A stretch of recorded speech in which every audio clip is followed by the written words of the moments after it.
It's another division opponent, and you can always play against one Mountain West team every year so that we can still keep those rivalries going.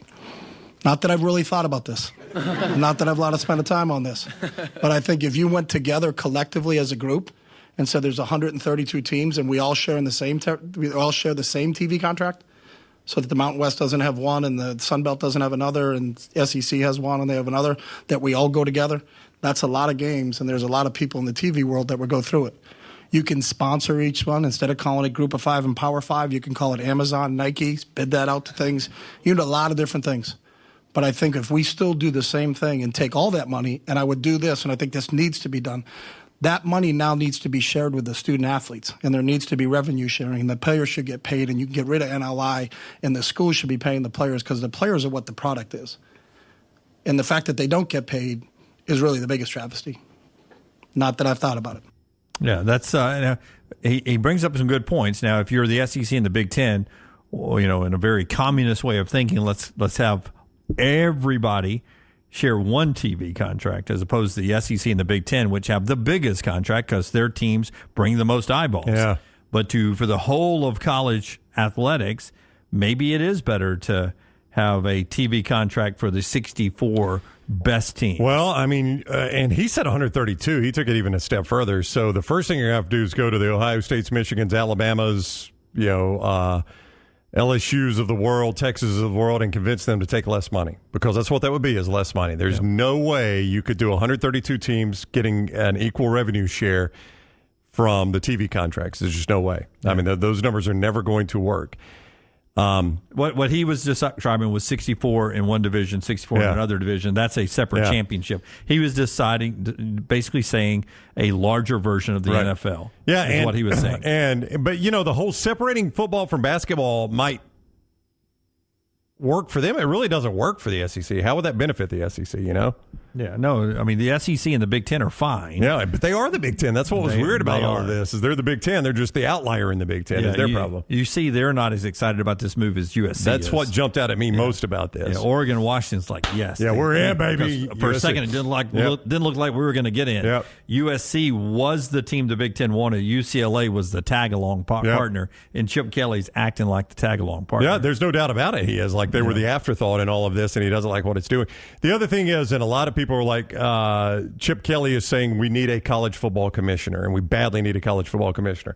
I'm fine with that, a Roger Goodell type guy. I've just always challenged people, find a person you think the majority of people would agree on. Yeah, I would say that that guy doesn't exist. It doesn't exist because, the SEC at some point would have to give up something. That's right. Or the Big Ten would have to give up something. That's right. And you don't want to give up if you already got it. Our friends at Coca-Cola and Piggly Wiggly, they're helping families in need this holiday season. Help where you can at the Piggly Wiggly store. You can give $1, $5, $10 right at the register to help the Community Food Bank of Central Alabama. Just go to thepigbeham.com or mypigglywiggly.com for the location nearest you. Enjoy the real magic this holiday season by giving back with our friends at Piggly Wiggly and Coca-Cola. Continue to jump on all of our platforms and enjoy the content, including Little T, who was down at the Auburn game this weekend. A lot of great content at Next Round Live on Twitter, Instagram, and on YouTube. Like, subscribe, and give us a thumbs up. We're back with you tomorrow at 9 a.m. Central Time. Until next time, God bless you, and God bless America.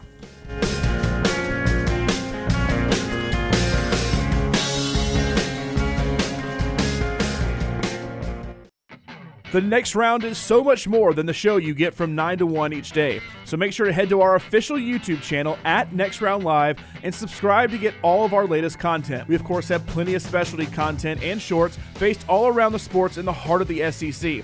But we also talk pro sports, gambling, lifestyle and entertainment, and so much more. It's the Next Round YouTube channel where you never know what you're going to find next. Subscribe now to see the latest content and get notifications when we go live. That's at Next Round Live on YouTube. The Next Round Golf Cart is here. Your chance to play 4 area golf courses for just $89. Get 18 holes in cart at Limestone Springs, Cross Creek, The Meadows, and the newly renovated Woodward Golf Club. A $247 value for just $89. Get your golf cart now at nextround.store. Follow Rockstar on Twitter at RockstarBHM. Jim Dunaway, Lance Taylor, Ryan Brown, and Rockstar. Live from the Birmingham Racecourse Casino Studios, the next round, presented by Bud Light, is on now. Before we get to friends who treat you like crap during the holiday season, let's talk a little football today. Look who's back. LT's with us. Brownie's here. There's Rockstar. Tyler Forrester Lunsford on the back row. Taylor Korn is out in our social media command center. And Emily Grace McWhorter is in Auburn, Alabama today, getting ready for a little Music City Bowl coverage that you'll get on all of our video platforms. We'll get to the NFL game last night and the eve of National Signing Day and some talk about Alabama, Michigan, and a whole bunch of stuff over the next 3 hours. We've got to start with the biggest story in college football, though, last night. And to do that, let's go a little backdrop. Our buddy Matt Rule out in Lincoln, Nebraska, was very honest about the portal. And a lot of us on the show, we said this was sort of Matt Rule hanging out his shingle that we're open for business because he knew the reality of what a quarterback in the portal and or recruiting could cost in modern-day football. Make no mistake that a good quarterback in the portal costs $1 million to $1.5 million to $2 million right now. So just on the same page, right? So let's make sure we all understand what's happening. So there's some teams that have $6 or $7 million players playing for them. Yeah, so that's Matt Rule, sort of hanging out his shingle. We're open for business. We know the game, and he gets a big flip. This isn't a portal guy; it's a high school recruit. But I would assume that if you're getting the number one quarterback in the recruiting process, the high school guy, you've got a pretty good NIL commitment to this guy too. Yeah, look, I think there was dominoes, Brown, that fell, and I think it started with Matt Rule just letting everybody know, look, this is probably going to get out there, that in order for us to get Dylan Raiola, we're going to have to pay 7 figures. And I think it really set up when Carson Beck announced he was going to come back for his senior year because Raiola wants to play immediately. And by watching Nebraska this year, if he's got the semblance of a heartbeat and he can hit an open receiver on a 10-yard out, I think he will play. I don't think we can disagree that this is one of the best fan bases out there. Right. I don't think they've got the resources some of the other major programs have had, and that's one of the reasons they've fallen off. But it looks like they found money for this kid, and I would be shocked if he wasn't making a couple of $1 million a year. Well, the way it got reported by the people that kind of know what's going on at Nebraska is that, and you got your Nebraska red on today. I like you supporting our boy Matt Rule. And I think Rule's got this hat, too. I think he does. The way it's being reported by those that follow Nebraska football is Matt Rule has whipped this into shape here, that he's got this NIL deal, this collective in line, and the recruiting process in line, and that's what is at play here. Look, there is so much of the kid's uncle is on staff, but this has been a long-time Georgia recruit. And, remember, this is the kid that moved high schools, I think, 3 times to continue to play through the high school process. The timeline of this is interesting because yesterday we mentioned on the show, Brownie, that Raiola, there was buzz that maybe he was going to stick with Georgia. He wasn't going to flip. And then something happened last night, to LT's point, that Carson Beck decided he was going to come back. He made that announcement. He had been hawing around. There had been reports from Mike Griffith. He was asking for $4 million to stay at Georgia and not go to the NFL. He made his public announcement last night. Hey, friends and family, I'm returning to Georgia for my senior season. And then about an hour later is when Raiola said, Nebraska for me, my friend. Yeah, and I don't think it happens, on the spur of the moment like that. It's probably a process. Again, this guy was a legacy. His dad, was it his dad that played there? And his uncle's on staff there? Yeah, Dominic, and played in the NFL for right. years with Rockstar's Detroit Lions, and he's one of the Nebraska greats. He gets in the conversation as being, if you say greatest Nebraska player ever, he probably doesn't win it, but he's in the conversation. If you talk offensive line, he might be your top offensive lineman of all time when you talk about those great Cornhusker offensive lines. I like Dean Steinkühler. I don't know why I remember him, but Dean Steinkühler, I think was the guy's name that played back in those triple option days. You were already fighting that if you were Georgia, but boy, you had taken this kid a long way down the path to the finish line, and right before signing day to lose him. I mean, it's not going to wreck Georgia's program by You don't any think? stretch of the imagination. I mean, if you would have asked, you can have Carson Beck for one more year or this number one recruit coming in. That's the question I asked earlier. That's the question Brown asked earlier, and I think. Oh, I want Carson Beck. That's what I would say, All day long. but I know what fans look at too. Like, Well, look, I know Rayola. Well, I can't say that. I was going to say I know he can't win you a championship in year one, but You all don't the know things that. around him. But I feel like Carson Beck, you're going to be number one, Alabama or Georgia coming back next year. no. I trust. If I'm a Georgia fan, I 100% trust Kirby Smart. Like it's like Alabama fans that said the day I quit worrying about recruiting was January 2007, the day Nick Saban walked on the. I've heard Alabama fans say that the day he walked into Tuscaloosa, I quit paying attention to the recruiting sites because it doesn't matter anymore. Right. Right. You trust the guy. I trust the guy's going to get the tools he wants, and I would say the same thing of Kirby Smart. I mean, 100%. If I'm a Georgia fan, I don't even subscribe anymore. Well, to your point, Brown, one thing for sure, you know what you got with Carson Beck. For one more year, you do. For one That's more the year, problem. yeah. Or not the problem, but that's the question that Georgia fans. And you got great parts around him, but you don't really know what you got with this guy. It's like in the NFL. Yeah. You draft a guy number one overall, you think, my goodness, I got a great guy. He's number one overall. Doesn't always work out for you. Sometimes the 6th round guy or the 7th round guy or Brock Purdy, Mr. Irrelevant, ends up being the guy.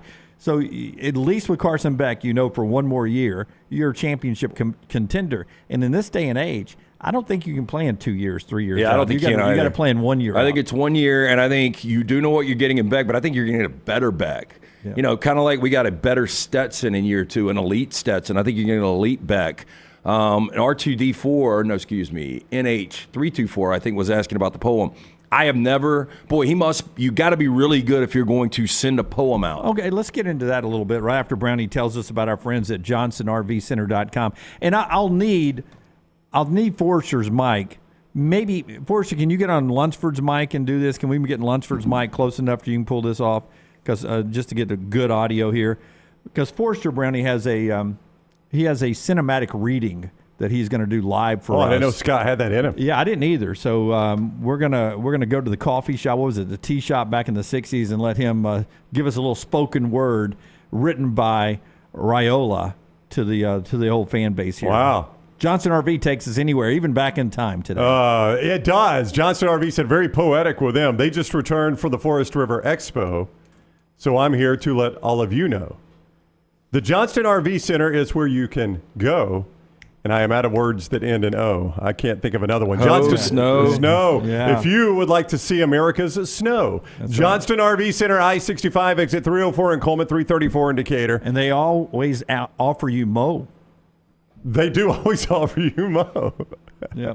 For very little dough. For very little dough. $179 a month with approved Lives credit. like this flow. They really do flow. $179 a month. And listen, they got great previously owned as well. I-65 exit 304 in Coleman, 334 in Decatur. Always online at johnstonrvcenter.com. The best in the business from head to toe. Yeah, that's very good. Yeah, I like green eggs and ham. Also, our friends at Coca-Cola. Brown, can you do it again for me? Can you grab me a Coke Zero? It may be the best Coke ever. It's a bold question to ask today, but it's got that irresistible taste to back it up. It's too bad you can't taste with your ears as I stretch this out because Brownie doesn't have that 4.0 speed going today. Oh, just whip into a convenience store. Coke Zero Sugar is really amazing. You'll have to take a taste for yourself. Coke Zero Sugar. Best Coke ever? ? Find out for yourself. All right. We got a poem from the guy who is number one in some, not number one in others. Thank you, chat room. Raiola picks Nebraska, and he gives us a dramatic poem that he's written, or poem, depending on where you're from. Wait, what's the other one? Poem. I read a poem for you. Here is Scott Steinbeck Forrester. Scott? In the realm of college dreams where purpose takes flight, enter Dylan Raiola, crafting his narrative in the night. Once lured by Georgia where powerhouse glory gleamed, yet Nebraska's purpose in his heart brightly beamed.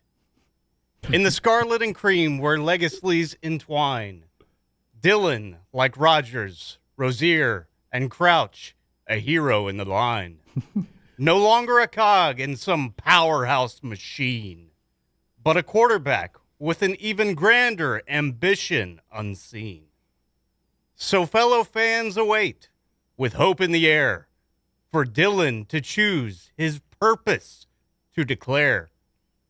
In a weekend's decision, destiny calls to fulfill his purpose where a new dynasty enthralls. Yes, very well done. Very good, Yeah. Foister. Boy, this is really, really corny, hokey. This guy talking about himself in first person. Oh, what you mean? Rogers, Rozier, and Crouch? Yeah. Throwing himself in He's there, a hero too? in line. For Dylan to choose his purpose to declare, this is, I got a feeling Dunaway likes this.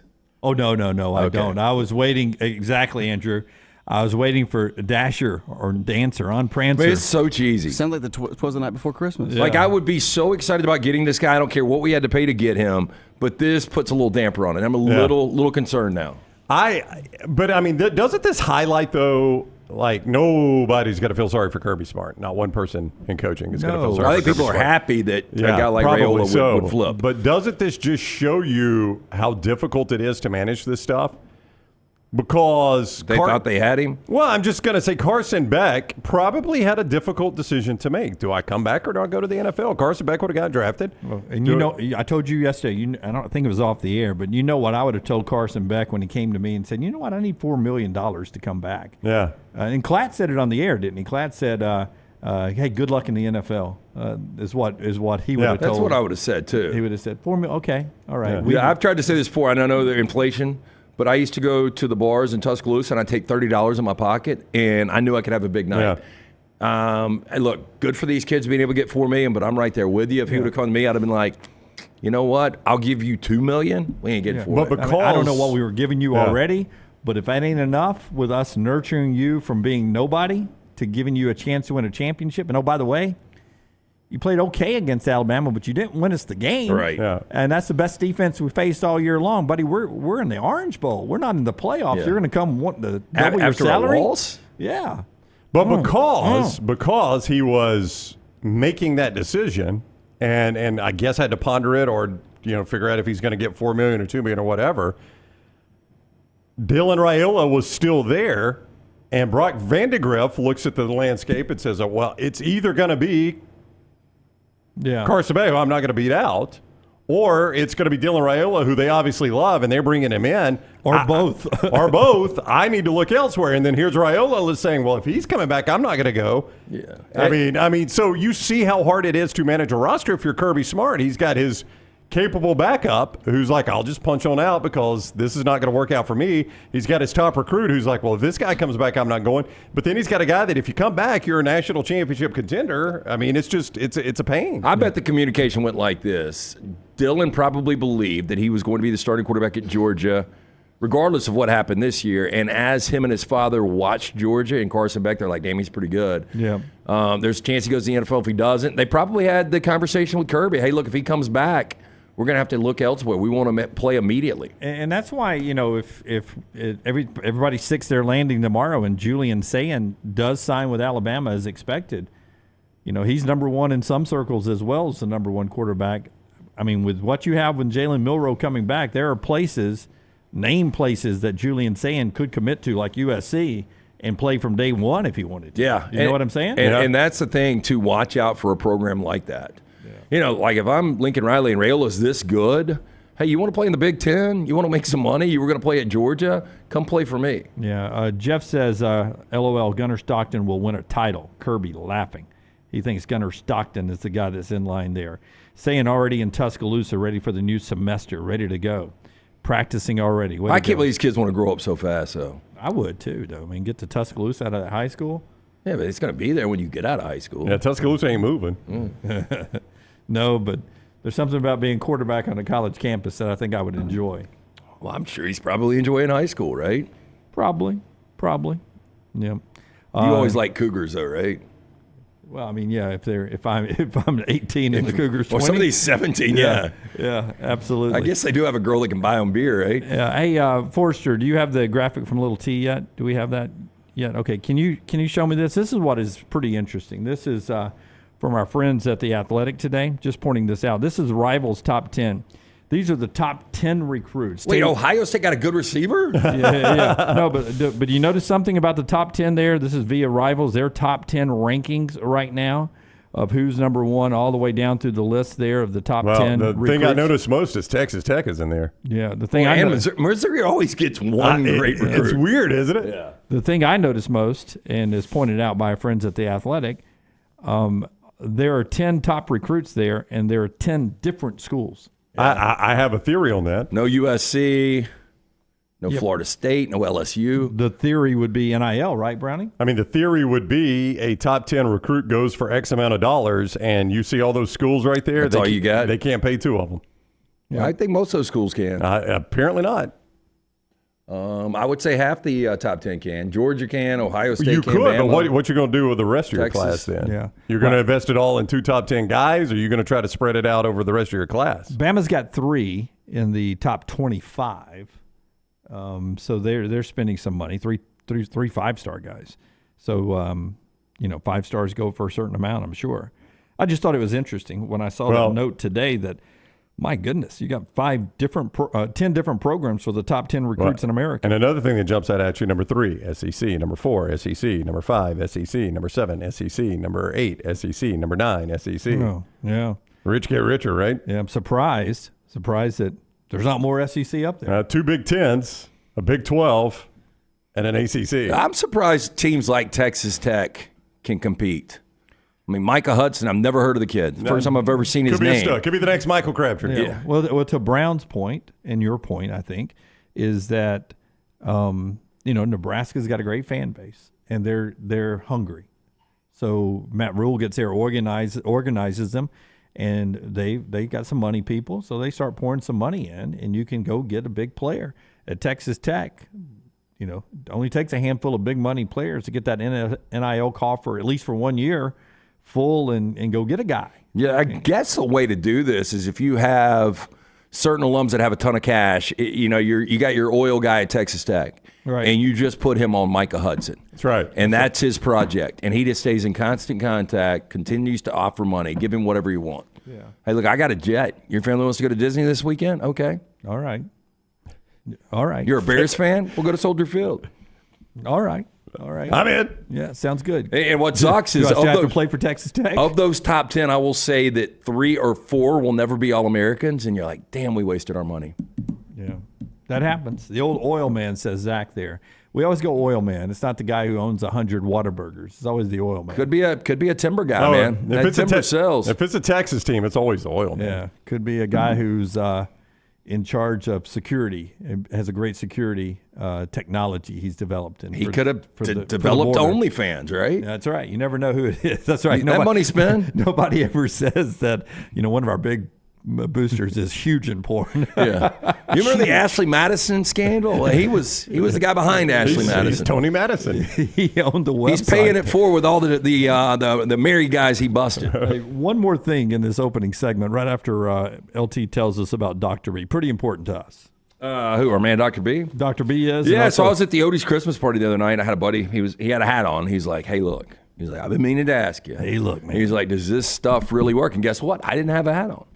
And I said, Colby, take a look at the back. Touch it if you want. I said, look, it's where it's really growing is right here on the top. It's doubled thickness since I went to see Dr. Beckenstein. So I said, look, you got to at least get set up with a consultation. He will let you know where your hair follicles are and whether or not you can grow hair back still. T3hair.net for more information. Again, I do the 3 non-invasive 30-minute treatments on the couch each and every week. Did one last night. That's all I'm doing. The hair is more than doubled in thickness over the last couple of years. For more than 20 years, women and men have turned to Dr. Beckenstein for a range of cosmetic and reconstructive procedures. He will use that experience, his advanced training and genetic testing to help his patients fully understand the procedures they are considering. Call Dr. B today. Make sure you tell him the next round sent you. 205-319-0316 or T3hair.net. All right. Today, can I get Lunsford's mic, please? Today is show 600 for us. Is that close? Sure. Yeah. You stopped counting? None of us have counted right, so I quit. Yeah.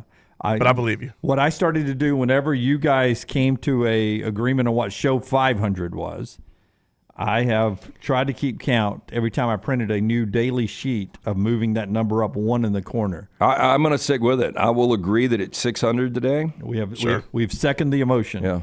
Or the motion. The emotion. I mean, Lunsford seems upset or grouchy about this. We have gotten it wrong every single time, so I just don't care anymore. Okay, but I think Dunaway, since he took this as 600, and we can move on. You took the reins and ran with it. I would think that you're pretty accurate on this. I'm pretty accurate. It was one Floribama trip that threw me off like 71 shows. Yeah, that's what Michael is saying. LT says, congrats on show 834. I miscounted. Yeah. I tried. It happens. It's okay. Yeah.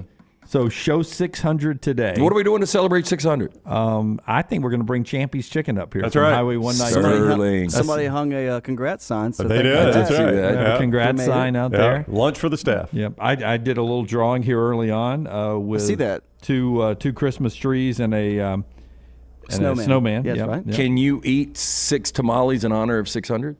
Oh, I could do that easy. 60 tamales? I don't want to, LT. I could, but I don't want to. Just checking. You could eat 60 tamales. Oh, God, Rockstar. You don't have to eat the husk. There's zero chance you could eat it. Those things are so filling. Yeah, I don't think you could do 25 tamales. I don't think you could do 10. Yeah, there's no way you could eat 60 tamales. You might be able to do 10.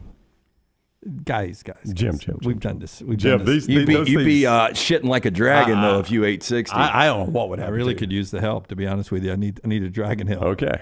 Kelsey's got a bunch of cold beer in her hands. What's going on? We are celebrating 60. Kelsey, party, yeah. Woo. Oh, woo. She gets pissed, actually, when I put beer in one of the other fridges. Yeah. Because I got to make sure we got plenty of cold beer up here, right? That's right. You were in charge. We got like 5 fridges. 4 that are working right now. Yeah. We've had one that's kicked the bucket. Oh, really? Yeah, right? No, it was just unplugged. Oh, it's unplugged. Got to apparently plug those up. Yeah.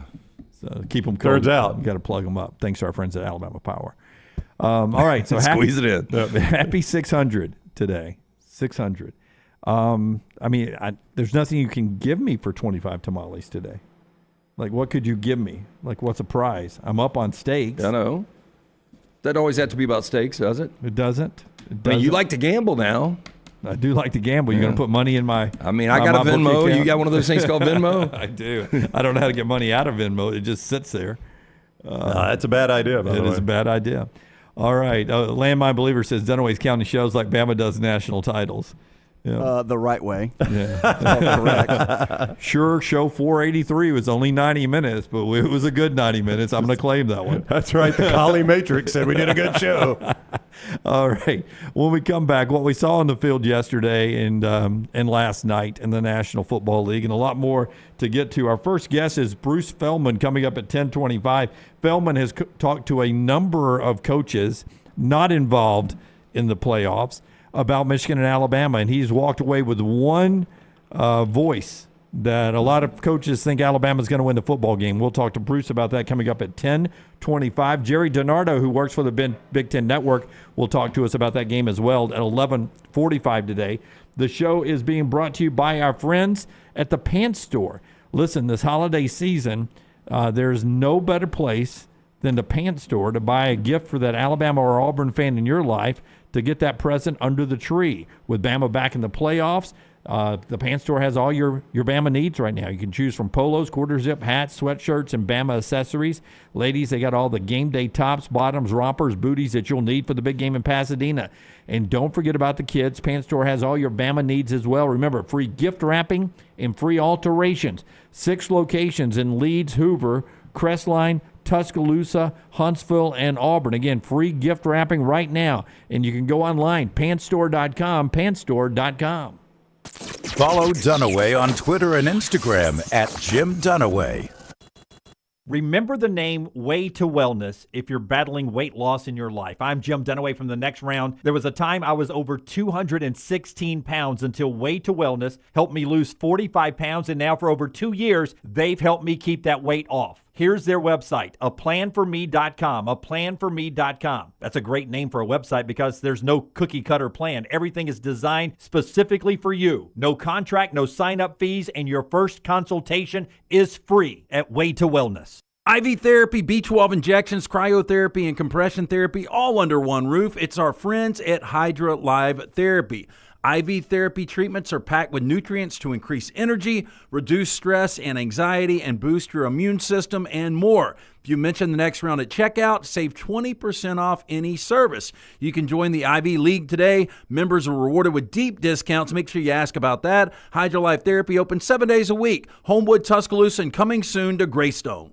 If renting is putting a dent in your bank account, here's your sign from the universe that it's time to buy a new home. And who better to help you through the ins and outs of home buying than our friends at Mortgage Right. With Mortgage Right, you don't have to worry about becoming a short notice mortgage expert because they do all the heavy lifting for you. They're trusted mortgage professionals, and they'll help you choose the right mortgage option and stand by your side every step of the way. Visit mortgageright.com/TNR to buy before renting runs you dry. That's mortgageright.com/TNR. NMLS 2239, Equal Housing Lender. There are so many things I love about walk-ons. Authentic, mouth-watering Louisiana cuisine, prepared fresh, daily from scratch. A great beer selection and TVs everywhere to watch the big game every day of the week. And of course, they've got 2 great locations on Highway 280 and 119 and at Hoover near the Hoover Met. Walk-ons is also a great place for happy hour. 2 to 6 Monday through Friday with $5 moonshine swirls, $5 house pours, and half-price appetizers. And it's an easy take-home experience for the family as well. Highway 280 and Hoover with walk-ons. A legendary coach once said, "It's not the will to win that matters, it's the will to prepare to win." Bryant bankers have the dedication and experience to put together a financial game plan that's right for you. Stop by one of the 7 Central Alabama locations today or give them a call at 1-855-4-BRYANT to begin preparing for your financial future today. You'll find out what unbeatable service and legendary results are all about. Bryant Bank, Equal Housing Lender, member FDIC. This holiday season, help feed families in need by donating at your local Piggly Wiggly. With your donation, Piggly Wiggly and Coca-Cola will provide pre-packaged holiday meals through the Community Food Bank of Central Alabama. Look to make your donations of $1, $5, or $10 at the register inside your local Piggly Wiggly. Visit thepigbeham.com or mypigglywiggly.com for the location nearest you. Enjoy the real magic of the season.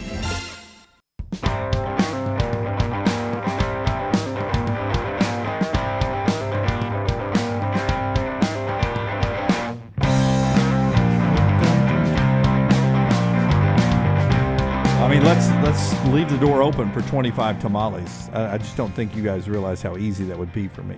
I just don't think it would be easy. I forgot what the big order of the tamales is. Is it 6? Yeah, I don't think Sterling will bring enough for me to hit 25. You can have mine as much as I want them. Yeah. If you will try for 25. I don't think it's going to help my, my weight loss with desire. That attitude, with that negative attitude. That's right. No, I don't want to give mine up. Number one, I don't want to sit and watch you eat 25. Number 2, so someone else will need to count. Like I had 6. I had 6 after golf on Saturday. My friends surprised me with a little after golf get together, and the Hunters made this wonderful, fresh, homemade Mexican feast, which included some venison and beef tamales. They're from Mississippi, so they were the Mississippi Delta style, much like you get at Champy's. A little spice to them, and they were delicious. And I had 6 of those.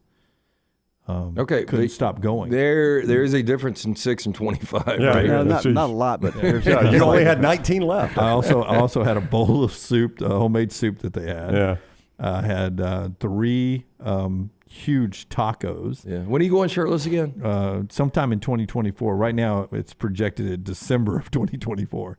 The very end. Right after Thanksgiving? December 31st of 2024.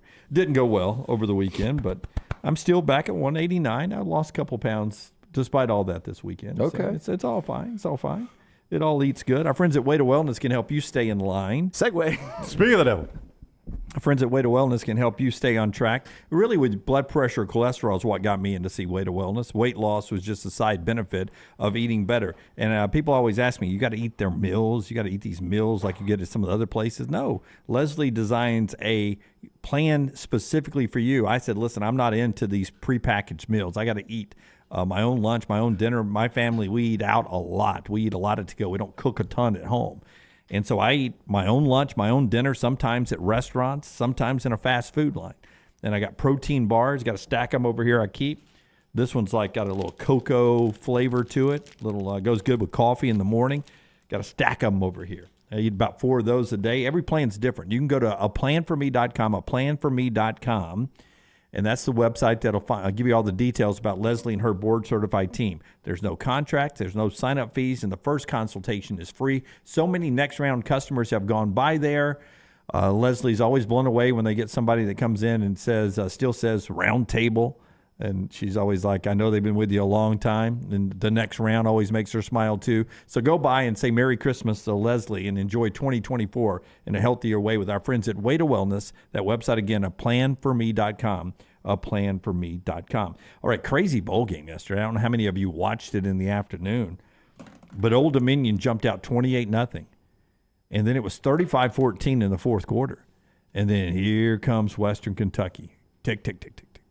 Touchdown, touchdown, touchdown. And they tie it up and go to overtime and win the game. What a comeback. Yeah, we did a preview of the Monday night game last night with Philadelphia and Seattle, and we were talking about that game yesterday. And the funny thing is, just this incredible comeback, and they break in on ESPN. Hey, we're about to do Monday night matchup.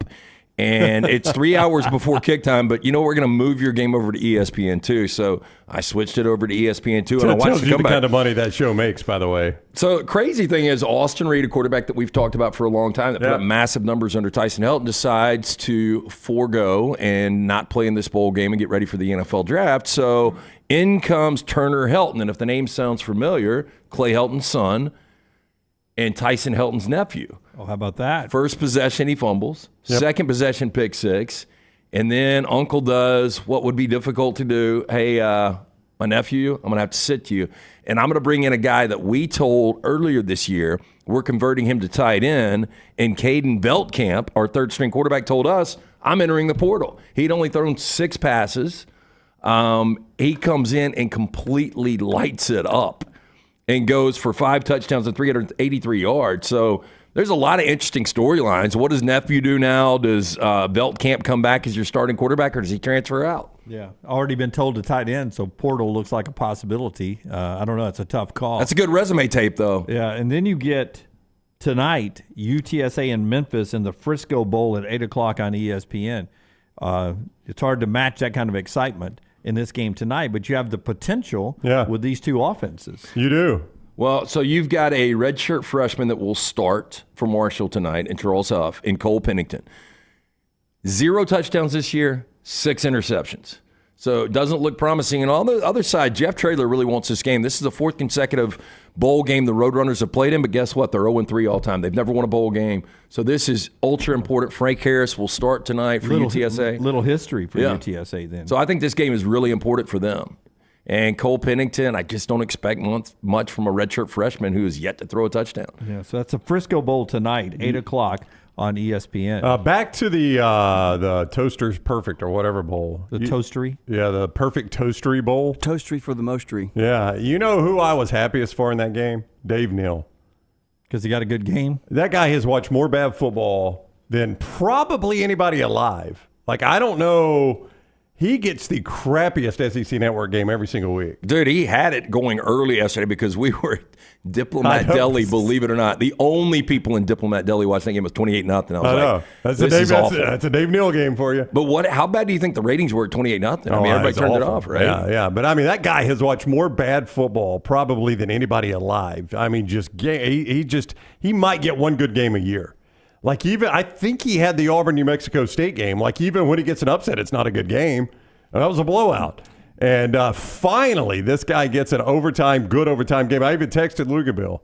Lugabill was on the call. I was like, I feel good for Dave Neal. He finally got to see a good football game. Jerry says, I hope all the people that think there are too many bowl games missed that amazing bowl game yesterday. Well, by the way, this is just listen to what you and Lance just said about those 2 games. So-and-so's quarterback had opted out. He decided not to play. So-and-so's quarterback is in the portal, so they had to start a backup. That's what these bowl games are going to become. I mean, you're going to have to get used to that with these bowl games. I have never one time in my life said we have too many bowl games. Now, I'm not going to watch them all. I watched yesterday's. I'm not going to watch them all, but I don't mind if they're playing. I've never understood we got too many bowl games, people. I cannot believe how many people are in the portal. I mean, for Veltkamp, before he was ever called on, was in the portal because he didn't want to play tight end. Tonight, Marshall's starting quarterback is not playing because he's in the portal. Yeah. Every game has a portal quarterback. Over 1,100 scholarship players entered the portal this year. Yeah, and that's what bowl games are going to become. It's just going to become a lot of names that you didn't see all year because of those situations. If You're I'm just not- got to get used to that. If I'm not in the playoffs, I don't mind it. I want to see the guys that are going to be back with me next year. I want it to be sort of the kickoff to their spring football. Right. I want them to work a lot for 15 practices. I want to see a little glimpse of the future. Yeah, I'm all right with that. And then move a little bit forward. That's what But- I get out of these bowl games, and a chance to see the uniforms on the field one more time. Yeah, but, I mean, that is only probably going to give fuel to the There Are Too Many Bowl Games crowd, which I don't understand those people. You don't have to watch any of them, and they're still going to play them, and it's going to give people important experience, I think. I just remember when bowl games were important.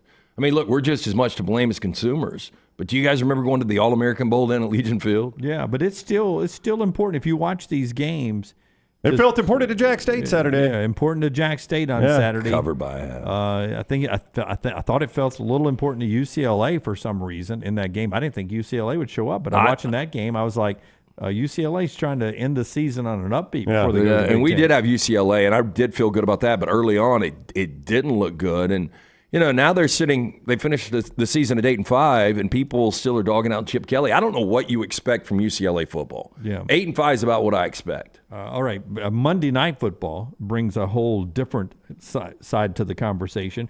Right after LT tells us about our friends at Hemp Hill Services. $69 fall tune-up. Hard to believe. Are we still in the fall, though? I think we are. Yeah, right? the winter does not start until the 22nd, I think it is. Well, anyway, you get that $69 tune-up. The weather this morning, I think it was 29 when I left. You got to make sure everything is up and operational. Our friends at Hemp Hill Services, since 1954, heating, plumbing, cooling. They can hook you up. Call Adam, Chad, Andrew, the guys there, 205-229-2090 or hemphillservices.com. Hard to stop a train. The first headline I saw was fraud alert about the Monday night game last night. People are now This is after? Yeah, this is throwing fraud alert when they talk about the Eagles. 3 straight losses now. You can excuse away San Francisco and Dallas because of how they were playing, but to blow a late lead and lose to Seattle, even though it was on the road. And a backup quarterback. And their backup quarterback in Drew Lock. And by the way, you got Jalen Hurts, who didn't have a good game. I know he was sick. He was gutting it out playing for his team, but he did not have a good game. No. That one interception late, not the last one, but the one late, opened the door for the comeback win. Yeah, look, the last one he pressed a little bit, and it was a nice play by Julian Love, who had both of the picks. It is ironic they worked on Jalen Hurts' ball security, not fumbling the ball, and he goes out and throws 2 picks. Actually ran the football well. Did not fumble, though. He did not fumble. I would like it to be noted. Philadelphia's in trouble. They finally outgain a team. They've been outgained in 6 consecutive games. They outgained Seattle, but they end up losing this game. I mean, the good news is you had so much hay in the barn sitting with 10 wins. Yeah, but now the division's in peril. Yeah. If you're them, I mean, they are far from guaranteed to win the NFC East and even get a home game in the playoffs. I find it hard to believe the Philadelphia team I've watched over the last month is a team that can win multiple games in the postseason now, and it's hard to believe that we're saying that. Yeah. On the flip side, Drew Lock was in tears afterwards that he led the game-winning drive. It was a great drive that ends with a wonderful Smith and Jigba slide into the end zone. He's going to be so good. And Seattle gets a win to keep their playoff hopes alive, gets them to 7-7, so they're still alive. But to have Drew Lock move to tears on a Monday night in Seattle, that was pretty good to see the backup quarterback get that done for them. Yeah, and you look at Seattle, what they've got remaining. They got to go to Tennessee, which I think they'll be a slight favorite. They've got Pittsburgh at home, and they close with the Cardinals. That's doable. As a Rams fan, I'm scared to death because I think the Rams are going to end up 9-8, and I think Seattle, who the Rams swept in the regular season, are going to win these final 3 games and go 10-7. Yeah, you're probably right about that. That's unfortunate. I mean, Pete Carroll just knows how to get to the playoffs, doesn't he? He can just find the playoffs. They barely get in a lot, but they get in. And back to the NFC East, Philadelphia, the advantage they have is their last 3 games are Giants, Cardinals, Giants. By the way, I hate it when we get those the same division team twice. I don't know why the schedule works out that way. Where it's division, another game, and it's the same team. Yeah, Giants, Cardinals, Giants. So that's their last 3 if you're Philadelphia. Dallas last 3 much more challenging. They are at the Dolphins on Christmas Eve, host the Lions, then at the Commanders. So the division probably still will go Philadelphia's way, but they are a broken football team right now. I think what they overcame to win those games, Lance, getting outgained as badly as they did, is now starting to catch up with them in losses. And they're just Like Philadelphia was kind of a feared team. Maybe you watch them right now. I don't think you fear playing them. Yeah, I mean, that offensive line was mauling people. Yeah. You had so many weapons offensively. And Jalen Hurts, last year was your MVP runner-up. He was playing like that early this season. Back into their defense isn't playing well. I mean, they've changed not defensive coordinators, but defensive signal callers, which feels like a panic move. Well, it looked good at half. Patricia, they'd only given up 90 yards and 3 points, and you're like, well, damn, Sirianni made the right decision here, and then second half didn't hold up. Garbage at the end. All right, so that's Monday night. We crank it back up again with Thursday night. Quick week for some of those teams there. Quick reaction to these two legacy-type things, okay? One of them, Bill Belichick, it is now – everyone's writing stories about who his next team will likely be. Two prominent contenders seem to be the Commanders or the Los Angeles Chargers. And most people believe it'll be the Commanders because of a new ownership group who have some ties to Belichick, who are willing to spend a ton of money, and they really want to learn how to be owners, and they think Bill Belichick can teach them about being good owners for the long term in his short time that he has left to be a coach. So the Commanders are the leading candidate in the clubhouse for those reasons. But as we all know, the Chargers have a better roster if that's the way Belichick wants to go. The problem is the reputation on the street is the Chargers ownership group does not like to spend money. Well, I mean, look, I would say, hey, look, you got to agree to spend X amount these years. It'll be in my contract. I just find it hard to Bill Belichick's going to reset. He knows how difficult it's been with young quarterbacks in Mac Jones and Bailey Zappi. Justin Herbert has yet to do anything as far as like equating to championships and wins and postseason wins, but you've got a super talented guy there. And there's a lot of talent around Justin Herbert. So if I'm Bill Belichick at 72 years old, I would not take this Commander's job because Sam Howell is not going to be a long-term answer. Watching him on Sunday, he is very average. So you got to go out. If you can get somebody in free agency, but what are the chances of getting a quarterback in free agency? Very, very low. It never happens in the NFL. I just don't think he wants to reset.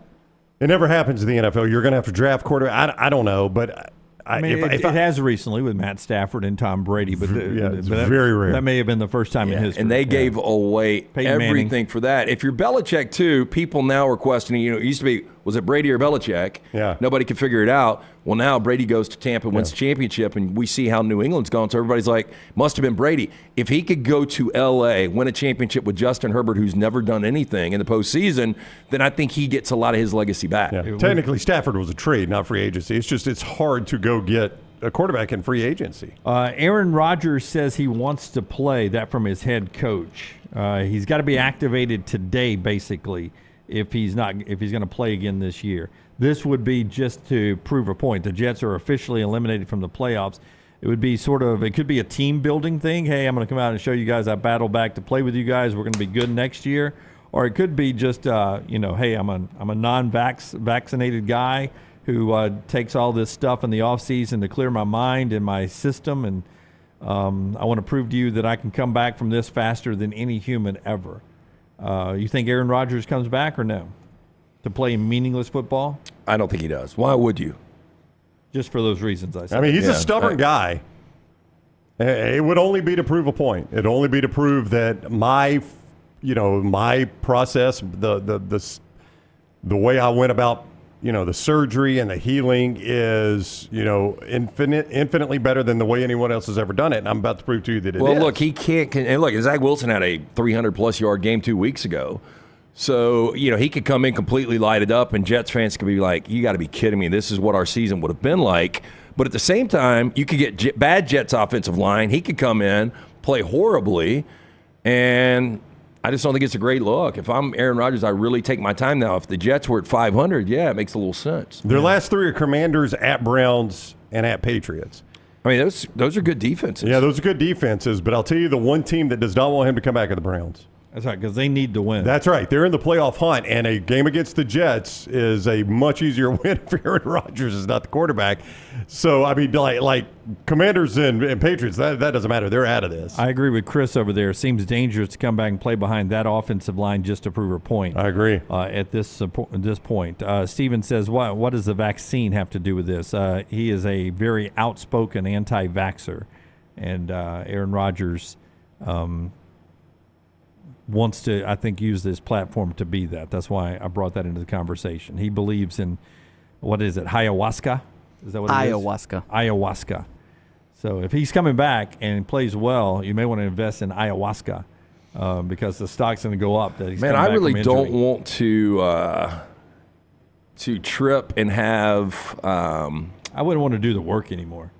No, I wouldn't. But I'm saying I don't want to. What am I looking for? I don't know. To get injured? No, when you take that, you hallucinate. Oh, yeah. I don't want to hallucinate. I don't want to look in the mirror and see a dragon. Oh, it comes out both ends, too. Oh, yeah? Yeah. Bless you. Nope. Yeah. Well timed on coming out both ends, Lunsford. Pretty good. Show being brought to you by our friends at Legacy. A little Legacy conversation on Belichick and Rodgers there. Brought to you by LegacyCreditUnion.com, the website. Personal loans right now for whether it's Christmas presents, holiday travel, or anything else you need this holiday season. With affordable payback plans and flexible terms, you can apply online in just minutes. LegacyCreditUnion.com. And also, always more secure to shop with a credit card than your debit card because it's not connected directly to your bank account. And Legacy has a wonderful credit card with rates as low as 8.9% APR, no annual fees, no balance transfer fees. It makes shopping both safe and convenient. Apply online in minutes, LegacyCreditUnion.com, and our friends at Redmont this holiday season. Redmont Vodka, we've got something special we're lining up when we're going to be out in L.A. for Redmont Vodka. We'll give you more details once we get everything actually confirmed. But just a great stocking stuffer if you're heading to a party this week or weekend. Pick up a bottle at your local package, including the beverage place. Pink package. You can get it at your ABC stores. Available in 22 states. Gluten-free. 8 times distilled. It is Redmont Vodka. A little 4 downs, and then Bruce Feldman all straight ahead here on the show today. TNR. Don't forget, last-minute Christmas gifts ready for the new year for the bowl season. Jump in nextround.store, nextround.store. Subscribe and set alerts at Disrupt the Media on YouTube. Hey, Lance Taylor from The Next Round. You've heard me for years talk about our friends at Bromberg's Jewelers, and we welcome you to stop by and see that great customer service at the Mountain Brook and Summit locations, but we'd also love for you to check out their new online shop. They've got plenty to choose from. Great gifts, big and small. Available online, they've got David Yurman, Tudor watches, select diamond and gemstone jewelry, William Henry, seasonal and favorite giftware items and baby gifts as well. They've even got an online sale section. For more information, Brombergs.com. The wait is over. Tonali has arrived. Beautifully distinctive Italian styling and performance. Come test drive the all-new 2024 Alfa Romeo Tonali plug-in hybrid at Alfa Romeo of Birmingham. The all-new Tonali offers best-in-class horsepower and torque, fastest 0 to 60 times in its class, plus best-in-class range with full electric charge. And best of all, qualified Tonali leasees are eligible for up to $7,500 EV tax credit factored into your lease. Hurry down to Alfa Romeo of Birmingham and experience the all-new Tonali. This holiday season, help feed families in need by donating at your local Piggly Wiggly. With your donation, Piggly Wiggly and Coca-Cola will provide free packaged holiday meals through the Community Food Bank of Central Alabama. Look to make your donations of $1, $5, or $10 at the register inside your local Piggly Wiggly. Visit thepigbeham.com or mypigglywiggly.com for the location nearest you. Enjoy the real magic of the season. Ryan Brown here for The Next Round with a question for you. Are you on the bandwagon yet? Bandwagon wants to invite you to one of their 3 retail locations in Birmingham for all your holiday shopping. Bandwagon has the top brands in sporting goods, athleisure, and lifestyle apparel. You can check your entire family off the list at Bandwagon with brands like Task, Bird Dog, and Varley, plus the best in sports equipment. Visit the Bandwagon locations in Cahaba Heights, Homewood, and Trustville, or online, bandwagonsports.com. Next Round listeners, it's time to jump on the bandwagon.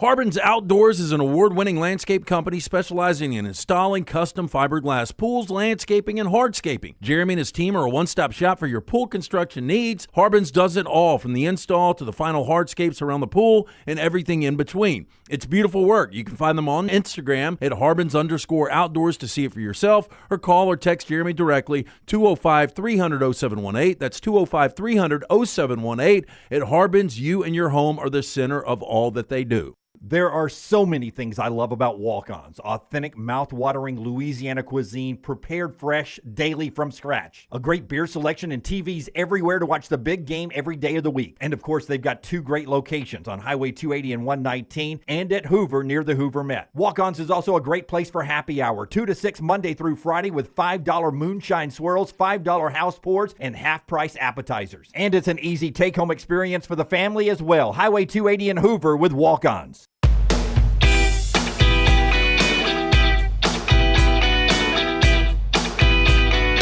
I don't think it's sad news for LT. Probably knew it was coming, but I got a little something I want his reaction to, and yours too, Rockstar, after he tells us about our friends at Bromberg's. Since 1836, family owned and operated. They are your diamond specialists. The holidays are here. If you're sitting around right now in your cubicle, you're working from home, go to Brombergs.com. Check out their vast array of incredible gifts this holiday season. Nothing like giving or getting that silver box from our friends at Bromberg's. 2 locations, Mountain Brook and the Summit.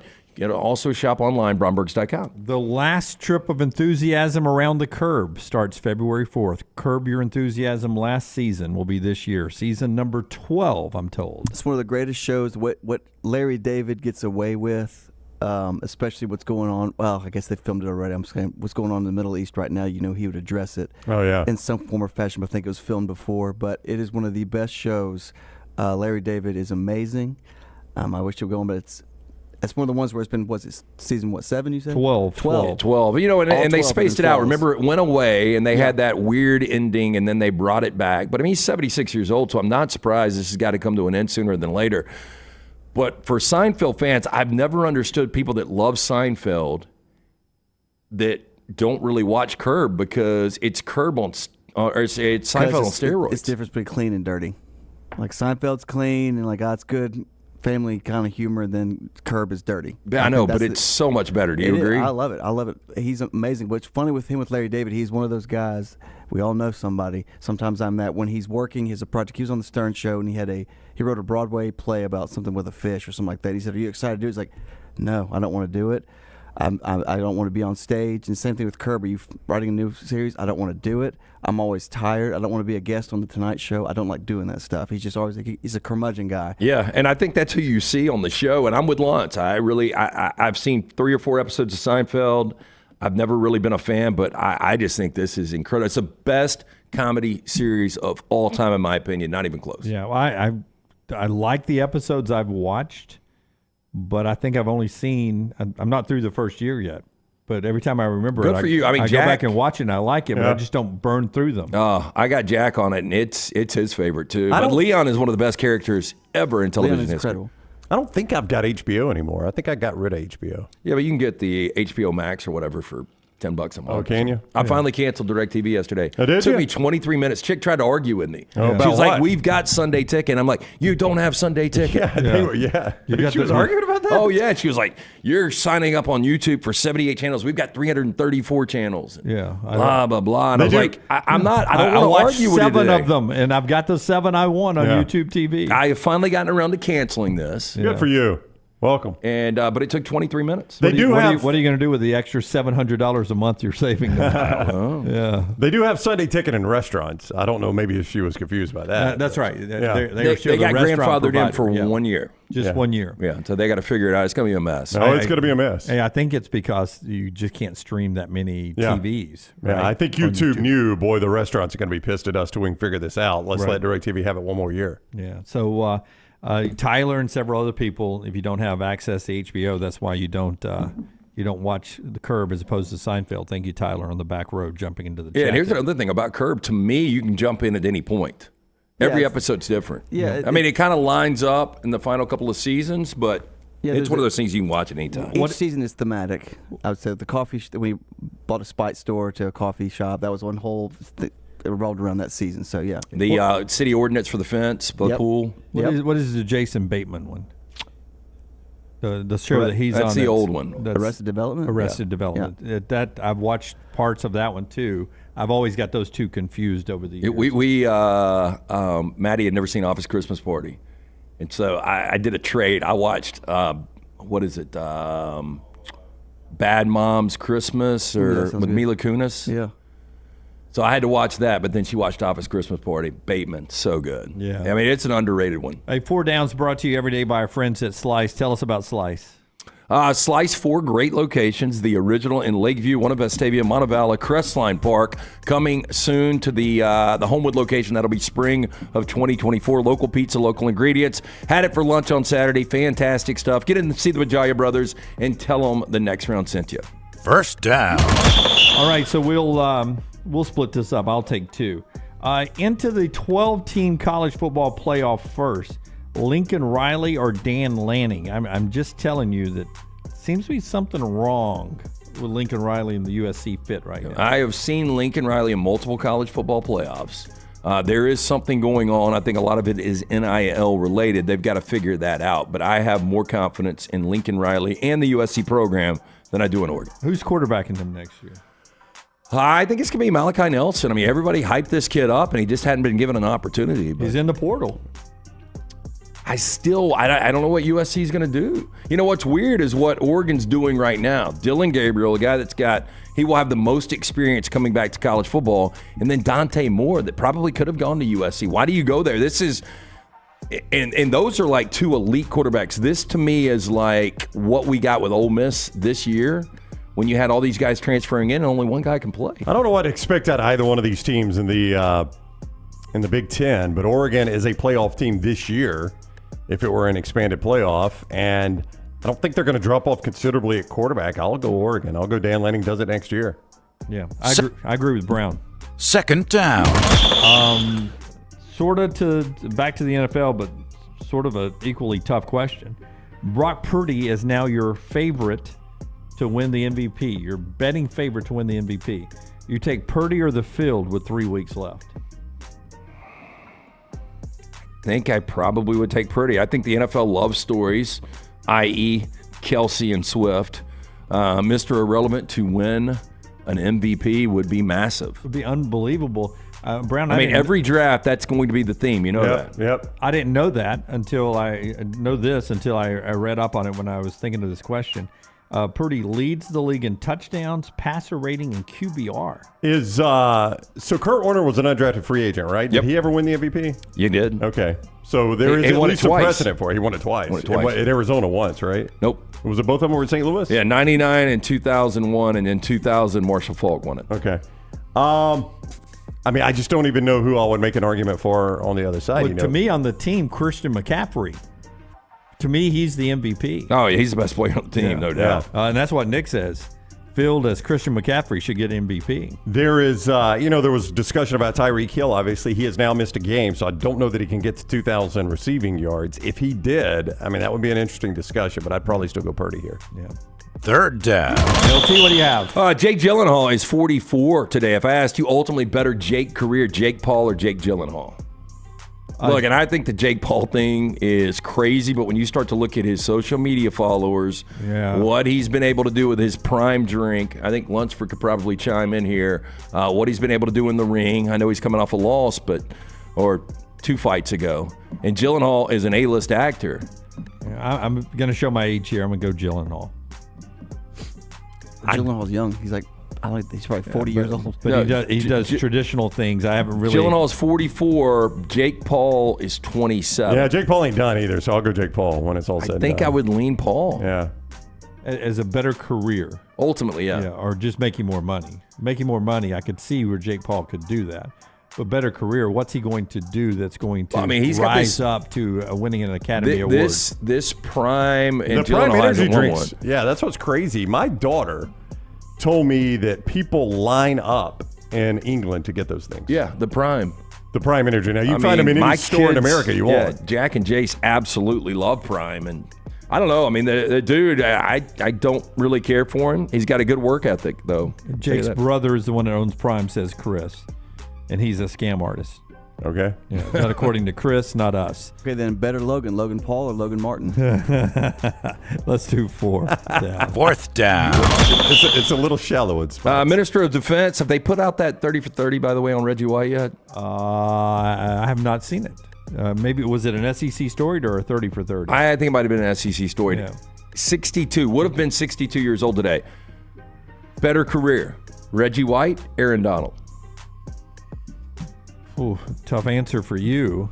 I'm going to say Reggie White. I'll go Reggie White. Yeah. Wow. Yeah. Aaron Donald's good, but Reggie White was next level, man. For you to ask the question, it's close. Yeah, I mean, I just wanted to see what you guys would say on that. I think most people would go Aaron Donald.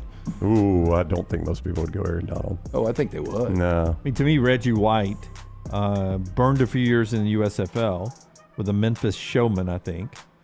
Then went to the Eagles, made them relevant, and then went to the Packers and helped win Super Bowls, right? Yeah. Super Bowl. I think some of it would be age related. Like anybody that's our age or older would definitely go Reggie White. Yeah, I mean, I don't know. If you didn't, it depends on who you poll on this. If you just poll general fans, I don't know. But it's close. I mean, Aaron Donald's really good. Both have one Super Bowl is what you're telling me? Yeah, one Super Bowl. I guess Reggie played in 2. I know Aaron's played in 2. It is close, yeah. Yeah, very close. That is our 4 Downs today, brought to you by our friends at Slice. Also today by our friends at Storm Restoration Roofing. As we slide into hour number 2, let Greg Nelson, Greg from Pell City, slide onto your roof and give you a free no-cost roof inspection. Massive windstorms and tornadoes in the southeast last weekend, or was it 2 weekends ago? Recent storms. If you ever have storm damage, trust this guy. He's a local guy. He's got 10 kids. He and his wife own the company. It's been locally owned for over 20 years. A+ rated with the Better Business Bureau. Insurance companies trust him. So why take a fly-by-night unit when you need them the most? Greg's there for you. Here's his cell number. You can call him anytime on his cell. 205-542-3531, 205-542-3531. And again, free no-cost roof inspection, but if it's time to replace your roof, he can do that. If it's storm damage, he can fix that too. It's Storm Restoration Roofing, or just look him up on Facebook, Greg from Pell City. Back in a moment right here on TNR. Call the next round now at 205-734-0923.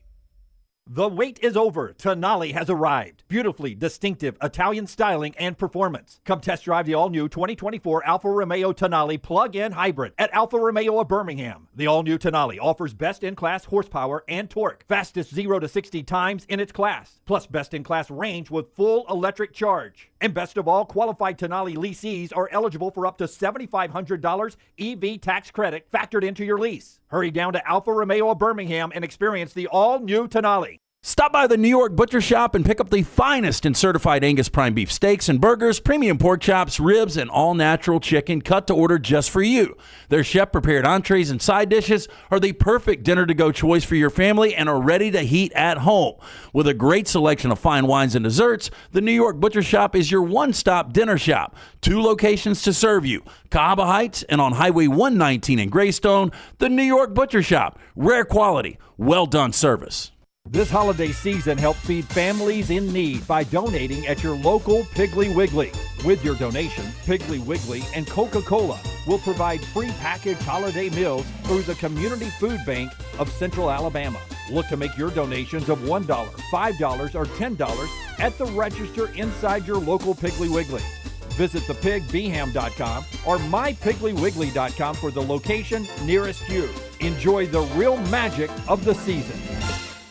Things fall apart. There's even a book about it, but that doesn't mean you have to break the bank to fix them. Ryan Brown here for the next round. Our friends at Mortgage Right have a new renovation option that will make repairs and other home improvements easy. If you've recently purchased a home and find yourself short on cash, or you're looking to buy a fixer-upper, Mortgage Right's renovation loan program can help you spruce up your space. Repairs can be made to your roof, plumbing, flooring, and more with the help of top-notch mortgage professionals. So get your fix by visiting mortgageright.com/TNR. And MLS 2239, Equal Housing Lender. What would happen if Santa came down your chimney and discovered fire damage in your home? What if he came down the chimney and discovered a wet floor? Santa's elves can't clean it up. You would have a lot of unhappy children Christmas morning. If that happens, contact DryTech Water Restoration immediately and make sure your children have a Merry Christmas.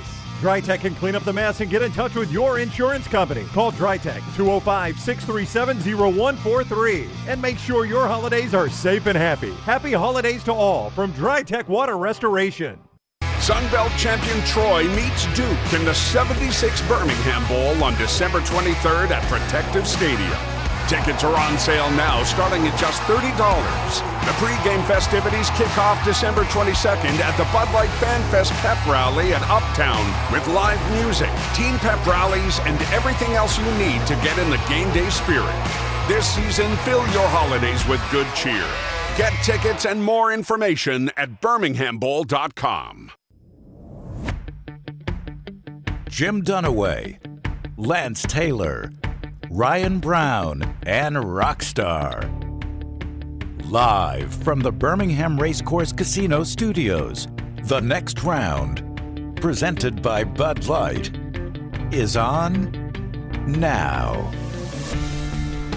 Show 600 in this segment, we'll rank them 1 to 600. No, I'm kidding. Happy to be here for show number 600. Start staring down 700 now. Somewhere down the road, 1,000. What will we do on that day? Show 1,000? Yeah. It's 400 days from now, so tell me when that'll be. 400 shows from now. That's probably 2025. I don't even know. Maybe. I don't know. I mean, I don't know what I'm doing next week. Do the quick math, LT. August of 2021 to now December 19th of 2023. So you project that out 4 more. So you're right, somewhere in 2025, early 2025. Probably, yeah. Yeah. Will Nick Saban still be the coach? No. You say no. I say no. Are you sliding back on him coaching 2024? I think he's done. You do. All right. A discussion for another time. Interesting. You still think he's done? He's out recruiting his ass off. What a giver he is. Right. I mean, why would he not? Oh, that guy will recruit till the day he retires. I mean, he's one of those. You think he's going to float to retirement? No.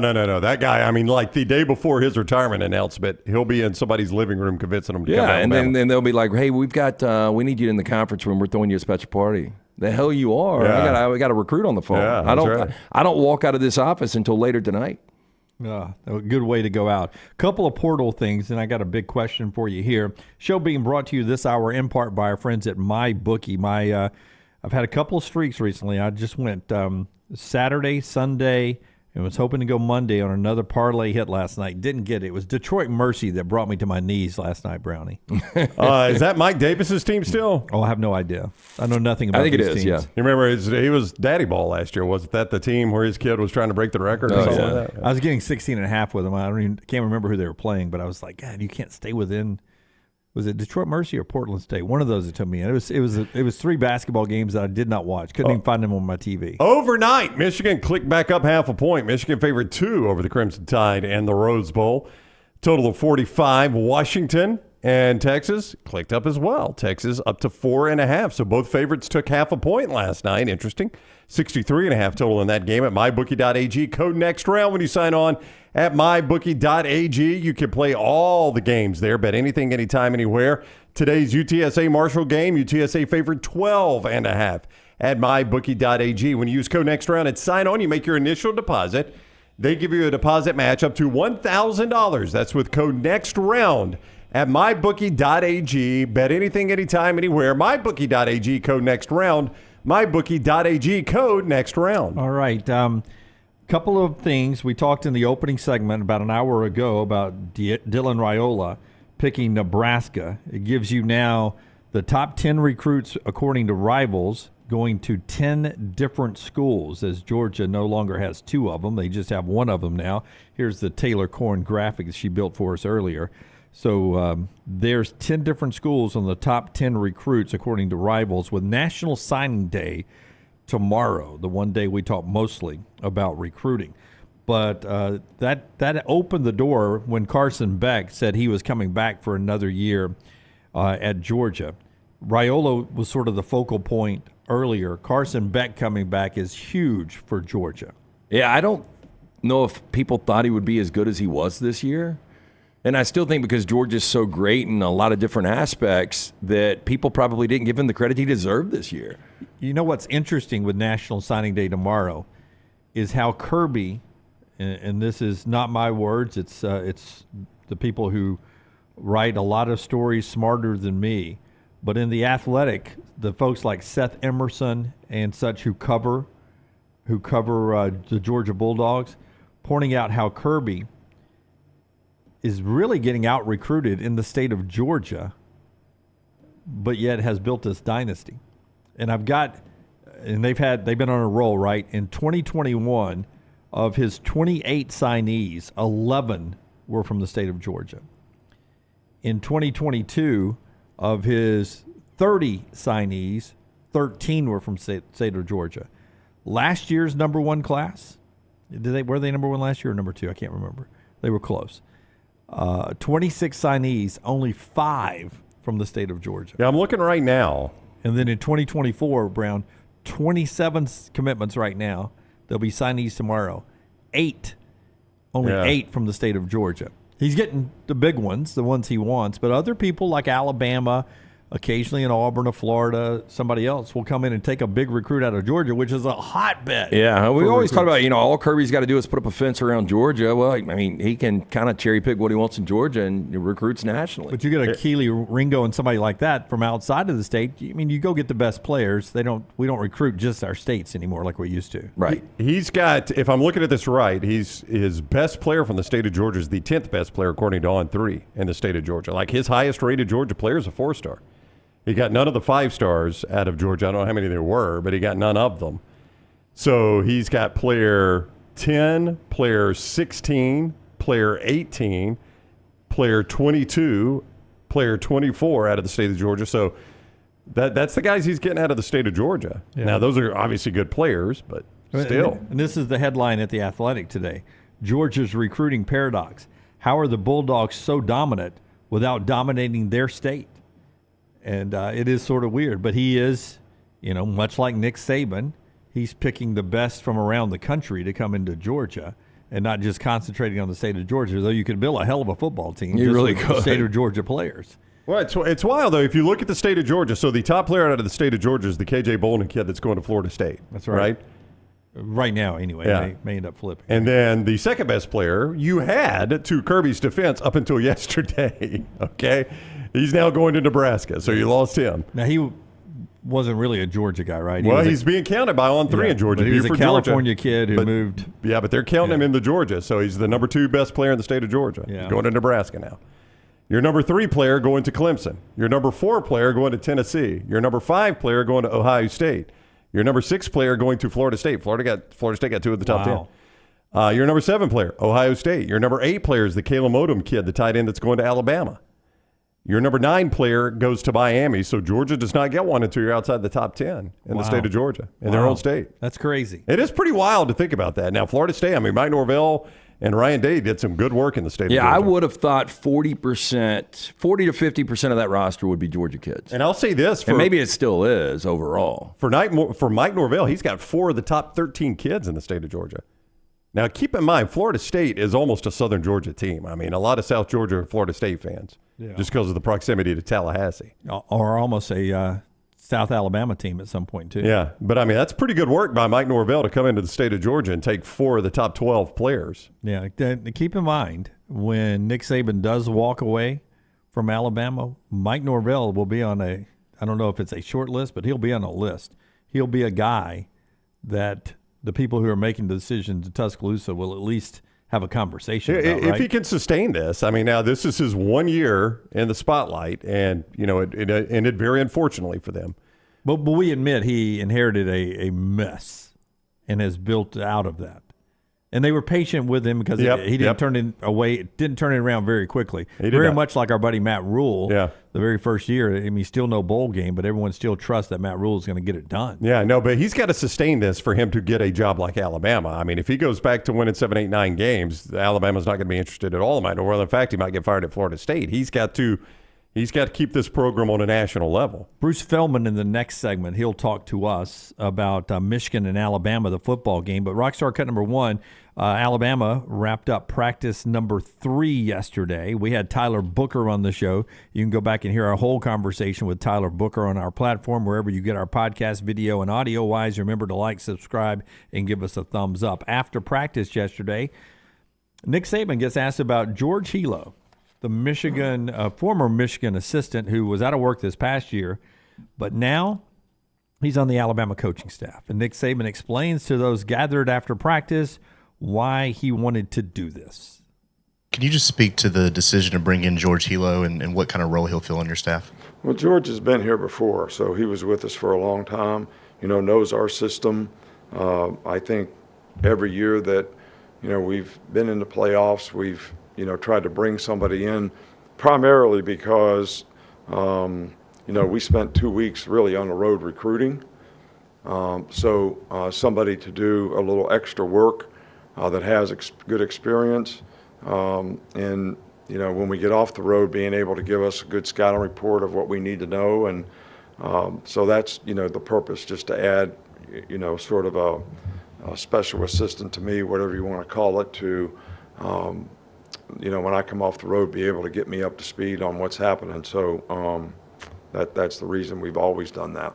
Is the plan with Hilo to ultimately replace him with Coleman Hutzler, or is that on the table, or is he just strictly brought in for this? No, look, we're not concerned about any of that stuff right now. We got a game coming up. Coleman Hutzler is here. He's finishing the season. I don't have time right now to go through the due diligence of hiring anybody or even be concerned about that. So, we're focused on what we got to do right now. So your thoughts on Hilo being in Tuscaloosa? Makes sense. It does. I mean, there's familiarity there. I think it's easier because he's been on staff before, where this doesn't look just like hey, we're going to hire you for a month. You get all the knowledge on Michigan. Now, that's probably what it is. Oh, sure. Yeah. I mean, you could have hired a lot of guys. A lot of guys would have taken that gig right there. But, 99.9% of coaches would have done exactly what Nick Saban done. Yeah. And what he did and bring him in. Michigan could have him right now, right? He was sitting on the sidelines. So, that's right. If Michigan didn't want to say, you know what, this guy's a free agent. We don't want him in Tuscaloosa or Austin or Seattle. Let's bring him back for bowl prep. They could have easily done that, couldn't they? They could have. So, Michigan can't look at that and say, oh, that's dirty pool right there. It's the guy was available. Nick Saban went and hired him. I think it's very smart. Advanced scouting is so important, especially when you got this much time to work on it. And there's somebody already working on Washington and somebody already working on Texas. No doubt. Yeah. And probably not the same person that worked on Texas the first time. No doubt. I would be interested. I wonder what that meeting is like. He's talking about coming off the road, and this guy's got the presentation for him. So Nick Saban, comes off the road, recruiting, sits down in the office, and says, Coach, let me tell you about Michigan. Yeah. And it's just this grand presentation. Once upon a time. Yes. All right, Coach, they're in Ann Arbor. They're known as the Wolverines. Maize and blue. Yes. Hashtag go blue. Yeah, Nick Saban made it sound like he comes back to a timeshare presentation about Michigan football. Rusty says Michigan fans are crying like hell over that hiring. Well, he has been again, at Alabama before. Familiarity. He was an intern, I believe, in 2012. Michigan's got plenty of money. If Jim Harbaugh had looked at that and said, "Hey, you know who we do not want in Tuscaloosa right now? Let's get him back George here. Let's get him back here in Ann Arbor." And in retrospect, he's probably doing. Oh, that. he probably wishes they had. He probably wishes somebody had said, "Hey, Jim, we need to go hire Hilo again. What's he going to do for us? Doesn't really matter, but he ain't going to be in Tuscaloosa." Well, his ass can stay at home and watch Netflix. That's right. Yeah. It's like back in the old days, coaches like Bear Bryant would recruit as many good players as they can, and they would sit on the bench just so the other teams didn't get the good players. That's right, yeah. Right, before there were scholarship limits. A little taste there. We'll get more of Michigan and Alabama coming up with Bruce Feldman. One more thing to get to in this segment after I tell you that our friends with Adams Beverage, Anheuser-Busch, Uber, and Mothers Against Drunk Driving have all joined us here at the next round as we're joining forces to help end alcohol-impaired driving.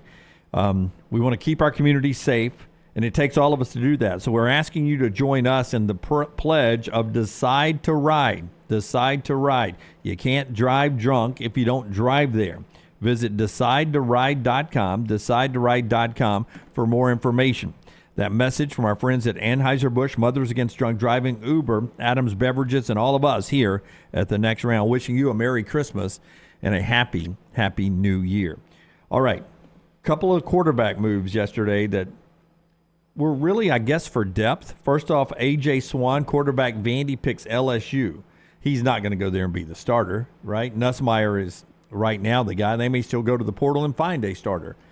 But what A.J. Swan does, it gives you a little depth. This is what becomes hard in the portal era now, is keeping depth at the quarterback position. Yeah. So this is a depth piece here for LSU. Then who knows? A.J. Swan, a guy that had experience, a guy that's played in the SEC before at Vanderbilt, maybe he wants to go into coaching, wants to go learn under Brian Kelly. And you do have a guy that's got experience in case you need a guy to get some reps. Now, you brought it up earlier. What doesn't make sense is Dante Moore, who could have had his own institution to go to. He's going to Oregon to play, I assume, behind Dylan Gabriel. But Gabriel does have only 1 year, so Dante Moore could be the quarterback of the future. But he started and then had to watch all year at UCLA. He's going to go watch again. It doesn't make any sense. The reason he was so pissed and the reason he wanted to leave UCLA is because Chip Kelly would not commit to him being 100% the starter.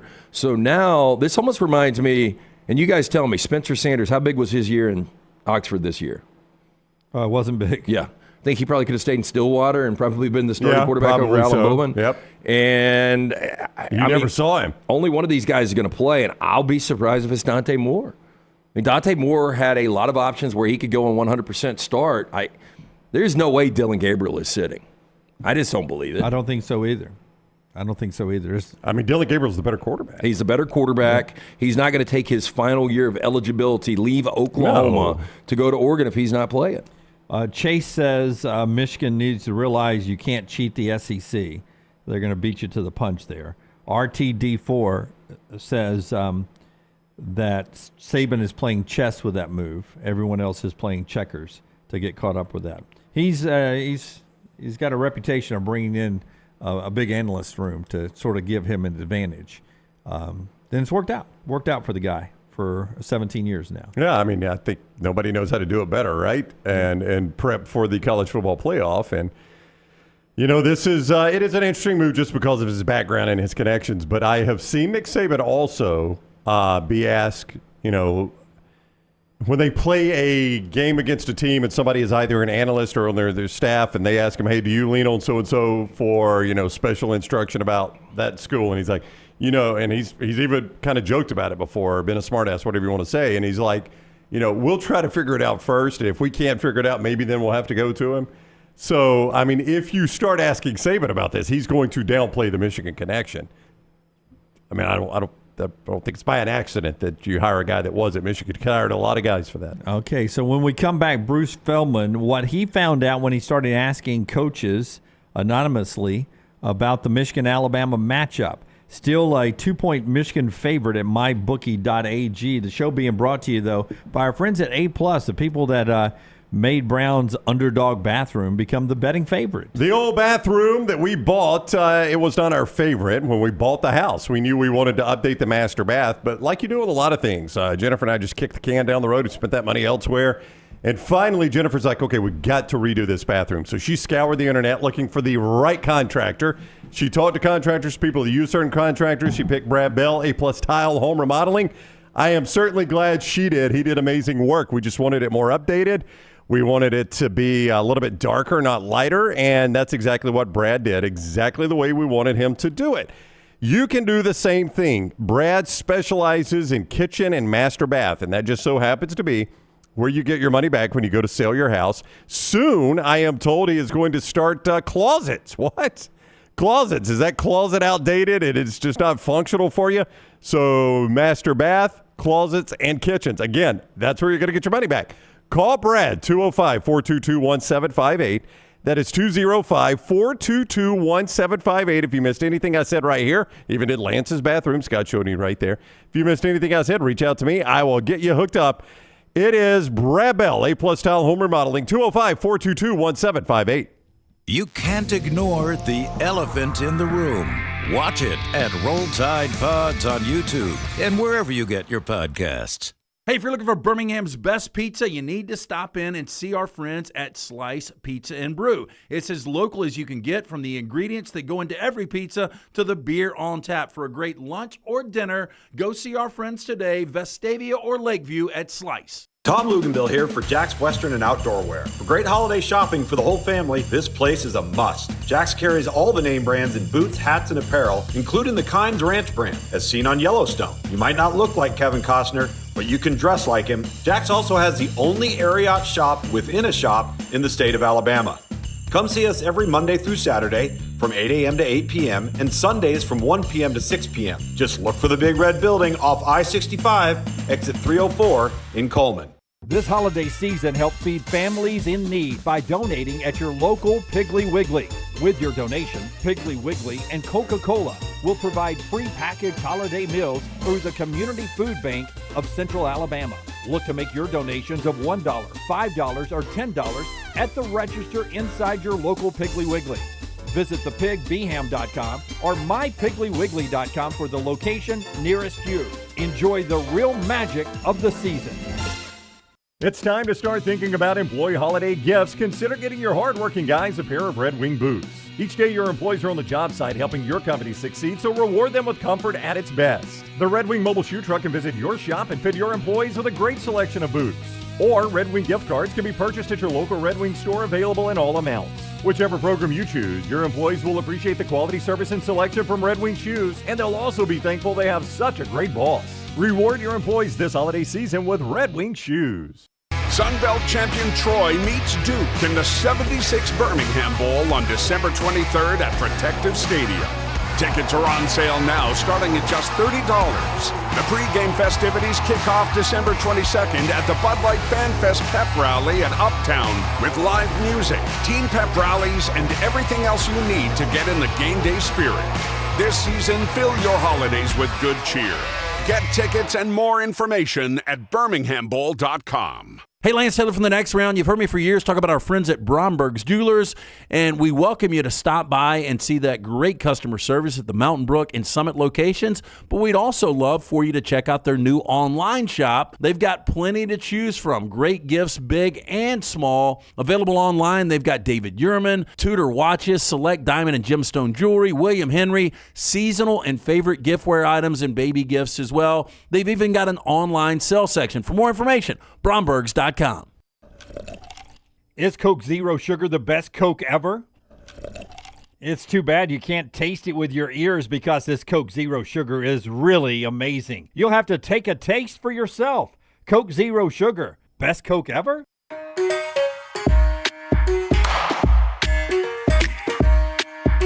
On our way to talk to Bruce Feldman of The Athletic right after LT tells us about our friends at Odie's. Odie's Tavern. Coming up tomorrow night, we will have Odie's team trivia. Somebody's already reached out to me today about that. The start time, typically right around 8 o'clock. Get there early, enjoy some great food from Rodney Davis. Inside or outside on that patio. The patio is heated, so you can come out there, enjoy some ice-cold beer buckets full of the Bud Light, the great food from Rodney Davis. Birmingham Institution, the original in Crestline, now in Homewood. It's Odie's Tavern. Our friend Bruce Feldman is on Twitter at Bruce Feldman CFB. You see him on Fox. You read him at The Athletic. He is a New York Times bestseller, and he's with us on the JohnstonRVCenter.com hotline. What is up, Bruce? How are you today? I'm doing great, guys. Good to be on with you. Yeah, it's always good to talk to you. And obviously your latest there at The Athletic garnered a lot of interest in our neck of the woods when you talked to a bunch of coaches about Michigan playing Alabama and their thoughts on how that game would play out. Did you anticipate the reaction you actually got? I did not, I'll be honest. I knew that some of the Big Ten coaches, especially who played Michigan, might be a little salty about their feelings on that program, and certainly their head coach.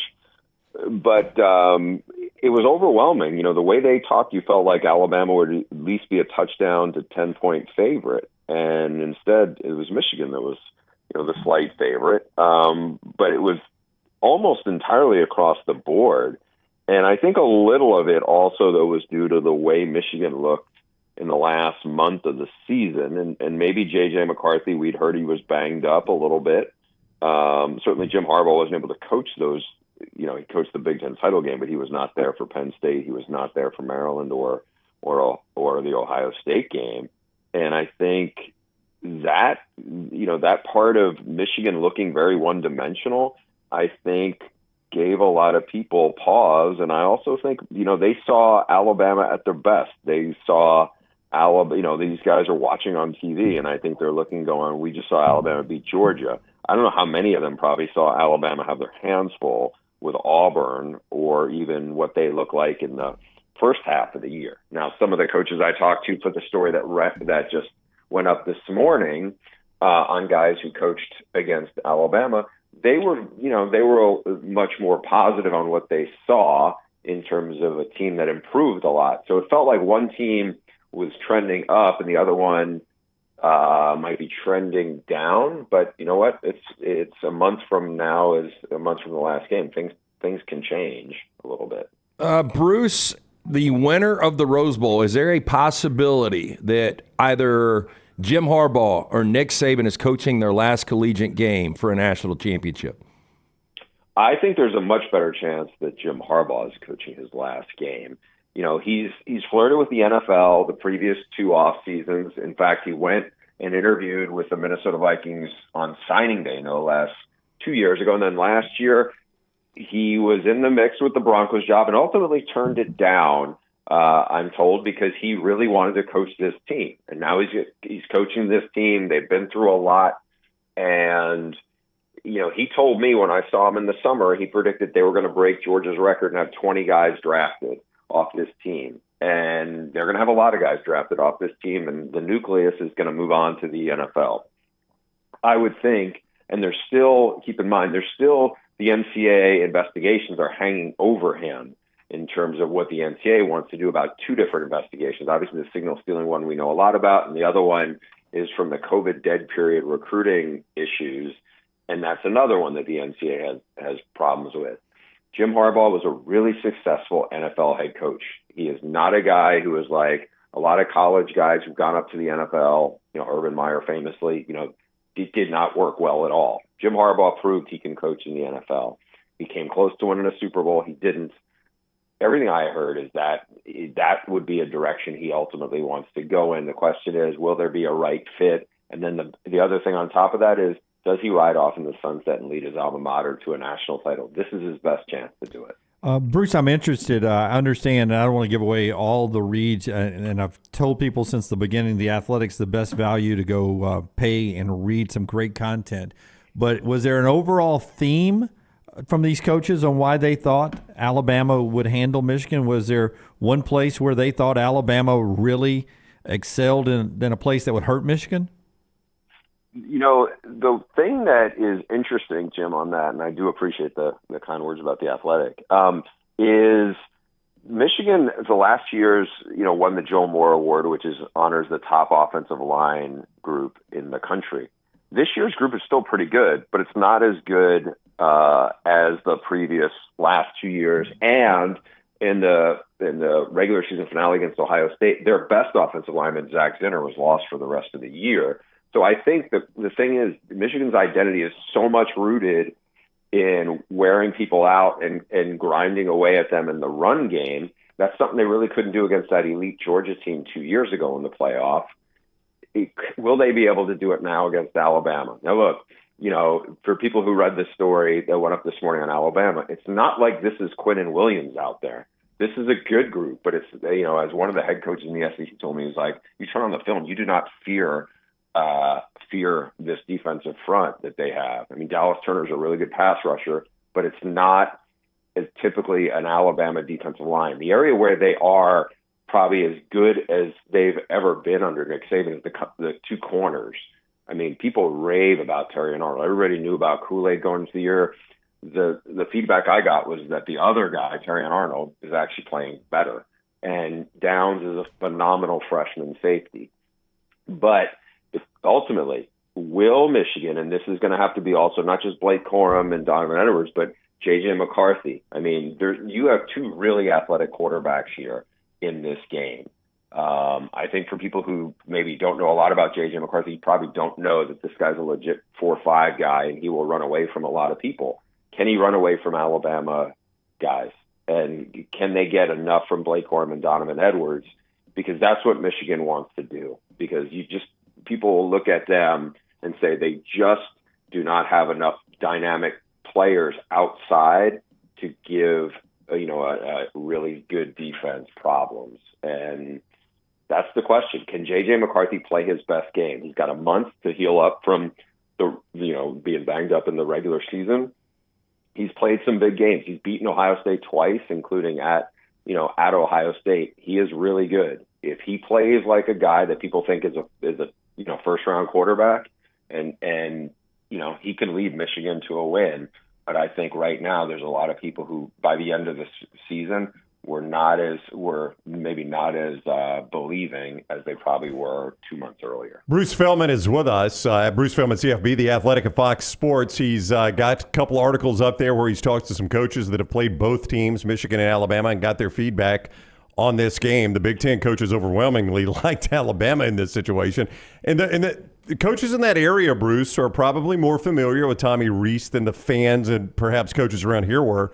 I'm curious what kind of feedback you got on him. He, as you would imagine, he was getting a lot of criticism early in the season here in this area, and I just haven't heard much criticism on Tommy Rees since. Yeah, and the SEC coaches I talked to were really impressed by the job both he and Eric Wolford, the O-line coach, had done there. That they felt like in the beginning of the year, it was no secret, they did not look very good against Texas, and they looked awful the week later against a USF team that actually turned out to be bowl eligible. Before that, hadn't won a FBS game in like 2 years, and they were struggling. And credit to Tommy Rees. I mean, he does, the things I heard was he's gotten really good with doing stuff formationally to play into Jalen Milroe's strengths. They really changed, especially by mid-season, some of the stuff that they were approaching. They were not trying to ask him to do stuff that he may struggle with and just going into what he does best. I also think it helped that the offensive line, which, you have a true freshman left tackle who's talented but looked lost, he got a lot better. And in fairness to Tommy Rees, this group that he inherited, there's no Devontae Smith, there's no Jalen Waddle, there's no Heisman caliber running backs. I mean, the truth is, like, Burton's a good receiver. They don't have anybody who scares you skill-wise. And that's a big difference from what, Mac Jones was working with. And so you take the combination of a quarterback who's got a strong arm, but is really still pretty raw.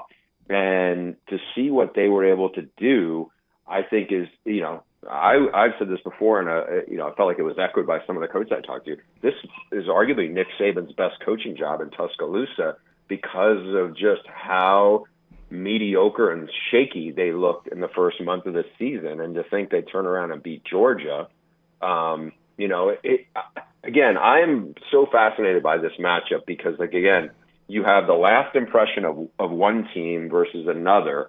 And if you had looked at that from like a month earlier, I don't think anybody would have said, oh, yeah, Alabama would be the team you could think will end up, beating Michigan. Now, it's not like out of the realm of possibility because Michigan hadn't won a playoff game. But to me, what Tommy Rees has done, what Wolford's done on that offense, I mean, it's definitely not like LSU of 2019, but it's a dangerous offense. You look at some of they do enough, I think, to play complementary football because your quarterback is so explosive in the run game. Bruce, I think it's interesting. If you look at the other side of the bracket, Texas, Washington, everybody I've talked to just thinks Texas is penciled in. They're playing for a national championship. All Washington does is win and win close games against good teams. If you did this same exercise, Texas, Washington, what do you think coaches would say internally about that one? Well, thankfully I did because that's tomorrow and Thursday's stories. And what is interesting, and it's what you just said, like Washington, the coaches looked at them and go, I was sure Oregon was going to beat them in the rematch, and they didn't. And there is something special about that Washington team. Like Kalen DeBoer is a guy most people, even diehard college football fans, wouldn't recognize. But he has that team with an incredible amount of belief in him and each other, and they keep finding ways to win, and that is not fluky or anything. I mean, I think they're 10-1 in games decided by a touchdown or less in the last 2 years since he's been there. And that, I mean, a lot of people will go, okay, the ball's going to bounce the other way sometimes. I don't know. I mean, you just have a team with an incredible amount of poise and confidence. And this is going to be fascinating because you have a team, I think there's strength on strength. It's obviously Stark going against the school that gave him his first chance as a head coach in Washington. Stark has evolved a lot from his time in Tuscaloosa. I mean, they're a really physical team. It's just right now, I think the question people are going to have is, Michael Penix and those receivers are really good. can put up points on anybody. And then you have Sark, and we know he's a great play caller, and they have a lot of firepower. I think this game is going to be a wild shootout. And honestly, to me, it's a 50-50 toss-up on what happens. I wouldn't be surprised if it was a blowout. I also wouldn't be surprised if either team won. Okay, before you go, just one big picture question for you. Are we close to hearing a media rights deal being done for those first round games of the expanded playoffs next year? I think I'm right? Those are still up for bid? I think we will hear something soon. From what I had heard, there was a lot of stuff that had been maybe decided upon. I don't know how some of the money is going to get sorted out, but that's the direction I've heard of things over the last 10 days. So we'll see. I think they know they have a big stage to showcase something. And there was so much drama around the CFP announcements, but I think we have really two what should be really compelling matchups. And I think the idea that you're going to have a 12-team playoff and this is probably a good year to springboard into the 12-team playoff, because I think there's a bunch of people going, you know what, we don't need all this other drama. Let's just get into it. He is Bruce Feldman. You can read him at The Athletic. So a perspective from looking at Michigan, looking at Alabama, Washington, and Texas. The Washington and Texas coming up soon, but already, the Alabama and Michigan stories are out there at The Athletic. Also, when you look at Bruce's bio there, you could click on the Amazon link to buy some of his books. Good Christmas gift idea. You probably still get them in time for that football lover in your life. Bruce, as always, we appreciate the time. Will we see you out in California, or are you going to the Sugar Bowl? No, I will see you guys. Maybe we can buy you guys a beer if you guys would like. Oh, we should buy you a beer. Yeah, buy you a beer. The beer is on us, Bruce. We will buy you a nice cold Bud Light. I will gladly take that. Thank you. Hey, we do need dinner recommendations when we're out there. I can help. I definitely help you guys. Oh, out I know. with that. Okay.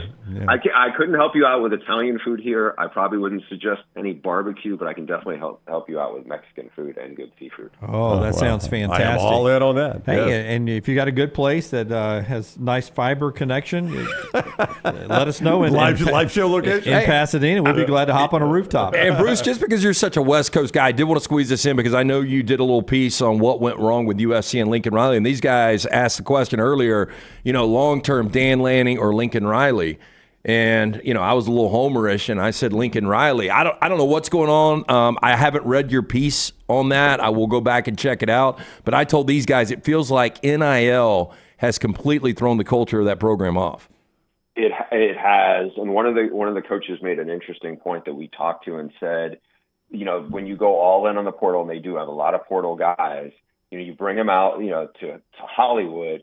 And sometimes if you don't have really good culture, it gets sideways in a hurry. You got all these independent contractors. Whereas if you're in more of a college town, whether that's Eugene or certain other places that have kind of bought all in on the portal, you can probably manage it better. And it just definitely feels like that program is struggling to find its way. And as one of the coaches that we talked to said, it feels like they're basically starting over now after 2 years. That is all right there at The Athletic. Bruce, thank you very much for the time. We'll see you soon. See you soon, guys. Happy holidays. All right, buddy. You too. Take care. Bruce with us on the JohnstonRVCenter.com hotline. All right. More to get to, including a really good question from Greg from Pell City over in the chat room as we roll on. Is he on our roof? He is not on our roof. Somebody was, though. I thought I heard a ghost open up by Coca-Cola cooler over there a few seconds ago. I looked over there. I was like, somebody opening that up over there? Yeah, it was somebody hitting the wall. Oh, is that what it was? I think somebody might have you heard it too, because we looked at each other. I looked over yeah. the cooler. I thought somebody had walked in and was opening the cooler over there. I told you my algorithms have got like disastrous scenarios. I saw a dude fall through his roof, and like his wife is in the hall, and he hits the railing. Oh, I saw that one. That's amazing. Yeah, and then he's okay. Gone. Is he? Oh, I think so. I think he lived. Okay. Yeah. I'm sure he probably lived. I laughed way too hard if he didn't. I'm right there with you. Hey, the holiday season, we're trying to help feed families in need by donating at your local Piggly Wiggly. By the way, I saw this stat. I told it to Brown earlier. We've hit 653.1 thousand homeless people in the United States this year. Isn't that amazing? Yeah, It's terrible. 653.1 thousand homeless people in the United States of America. And we're trying to help some local families that are in need. They're not necessarily homeless. They're just going hungry this holiday season. With your donation, Piggly Wiggly and Coca-Cola will provide prepackaged holiday meals through the Community Food Bank of Central Alabama. Look to make your donations of $1, $5, $10 at the register inside your local Piggly Wiggly. Visit thepigbeham.com, thepigbeham.com, or mypigglywiggly.com for the location nearest you. Enjoy the real magic of the season with our friends at Piggly Wiggly and Coca-Cola this holiday season. 5-star safety, let's see if I get it right, Xavier Filasumi picks Texas. Was a Florida commit. He's now a Texas commit. 5-star safety. Big for Texas there. In fact, they're going pretty heavy on the defensive side in the portal here. They also got Andrew Makuba, the safety from Clemson. So a couple of big DBs they have committed there. One 5-star recruit and then one big portal guy. Look, I'm not surprised that Sark is recruiting at this level. When you talk about defense, he saw up close and personal how you win a national championship at Alabama. You know, he also saw the kind of defense you need to survive in the SEC. Yeah, and obviously entering the SEC next year. I think for Sark, it's about can he coach in big games? Because we're about to see that. Yeah. LSU, by the way, they've got Mike Denbrock, who did a wonderful job as their OC. According to Bruce, who was just on with us, one of 3 leading candidates to be the new OC at Notre Dame. That would be a horrible loss. Wow. Why would you leave I agree. LSU to go to Notre Dame? Yeah, I would just internally talk to Brian Kelly. Brian Kelly can tell you, hey, look, good people, good fans, good program, but you know what you can't do there? Win a national championship. But I don't even understand. It's a backwards move. I mean, that is a backwards move. It does seem that way. Another name mentioned in Bruce's story, Charlie Weiss Jr. from Ole Miss. Interesting with his dad's history there. And then a head coach, Toledo's Jason Candle. And I guess we're to the point now, being a head coach in the MAC or being a coordinator at Notre Dame. Yeah. Well, maybe a faster way to a better job being the OC. Well, for Sean Lewis, who left Kent State and joined Deion's staff, it looked like, hey, this guy was going to be in the mix for the Broyles, and it completely fell apart the second half of the season. Jason Candle's had a ton of success, and I'm a little surprised he hasn't had an opportunity yet. I mean, he's coming off an 11-2 this year. You think it's his hat? Isn't he the one that wears the beat-up bent hat? That's Matt Campbell. That's who Matt. Actually used to be at Toledo. Okay, Yeah. so that's Matt Campbell. He's got that cool hat, and And got a cool he job. got Iowa State, yeah. He did. I don't know. Maybe people just aren't respecting those MAC coaches anymore. Hey, the MAC is kind of a forgotten It conference. really is. It really is. It seemed like that was where you would go to get a good coach back then. Yeah, it's crazy. Chris says Denbrock just signed a 3-year extension. Doubtful he'll leave unless Notre Dame broke the bank. Saw the story last night. Interesting. Well, I mean, I think and- it's stupid to leave the SEC for Notre Dame. And look, and I think Denbrock did a great job. He did it with an elite quarterback. So I don't know if I'm Notre Dame, if I'm ready to break the bank on him anyway. Yeah, I mean, break the bank. What are you going to do to outspend LSU? I mean, LSU can outspend Notre Dame. Oh, 100%. 10 times over. Hey, that's why they've got their former coach. That's right. Exactly. All you got to do is look at that main office. When we come back, a little bit more college football. We'll work our way to the top of the hour. Gerry DiNardo ends the show in the final segment at 11:45 today. The show being brought to you by our friends at Hydra Live, LT. Hydra Live wants to remind you, IV therapy, B12 injections, cryotherapy, compression therapy, all under one roof. They're open 7 days a week, 9 a.m. to 6 p.m. If you can't make it to Hydra Live Therapy, guess what? A nurse can actually come to home or business. Go to hydrolifetherapy.com for more information. Make sure you mention Next Round at checkout. You're going to get 20% off any of those great services. You can also follow them on Facebook and Instagram at Hydra Life Therapy. And our friends at the University of Montevallo. Had a friend of mine reach out the other day and said, I hear you talk about Montevallo. My daughter plays volleyball. Maybe Montevallo's a great place for her. 23 NCAA Division II fully funded sports, and the women's athletics there are second to none. They really pour a lot into them down there. A wonderful place to send your daughter to play sports, and a wonderful place to send your son or daughter to go to school. Check out everything you need to know, montevallo.edu, montevallo.edu. For details and schedule an in-person tour, it's montevallo.edu. Follow John Lunsford on Twitter @JLuntz. What would happen if Santa came down your chimney and discovered fire damage in your home? What if he came down the chimney and discovered a wet floor? Santa's elves can't clean it up. You would have a lot of unhappy children Christmas morning. If that happens, contact DryTech Water Restoration immediately and make sure your children have a Merry Christmas.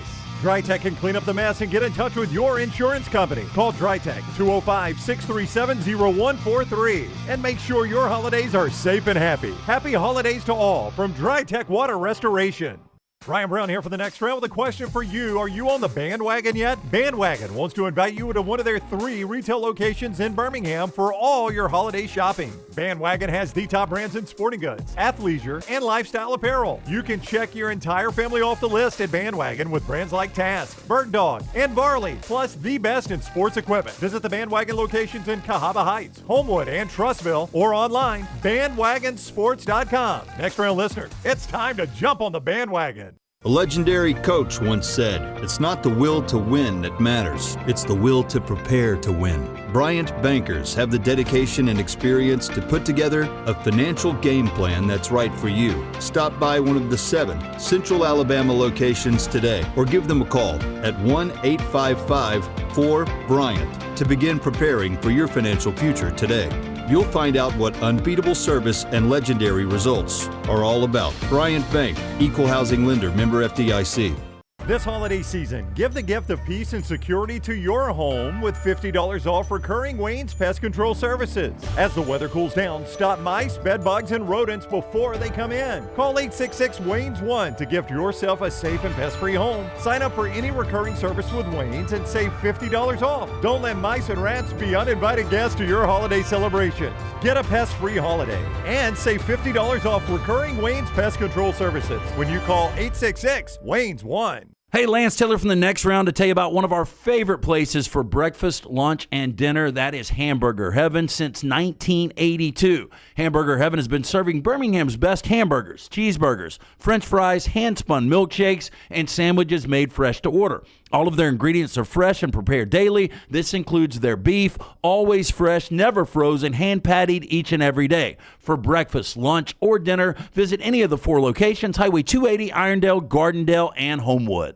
This hour brought to you by Jack's Western and Outdoor Wear, the perfect place for all your holiday shopping. We are easy to find just off of I-65, exit 304 in Coleman. Just look for the big red building. Is Coke Zero Sugar the best Coke ever? It's too bad you can't taste it with your ears because this Coke Zero Sugar is really amazing. You'll have to take a taste for yourself. Coke Zero Sugar, best Coke ever?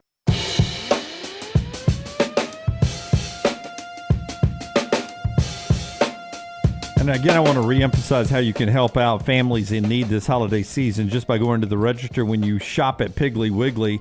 With your donation, Piggly Wiggly and Coca-Cola will provide a pre-packaged holiday meal through the Community Food Bank of Central Alabama. They do great work there at the Community Food Bank of Central Alabama, and you can help them right now pay the cost this holiday season. Just visit thepigbham.com. That's thepigbham.com or mypigglywiggly.com for the location nearest you. Thank you, Piggly Wiggly. Thank you, Coca-Cola.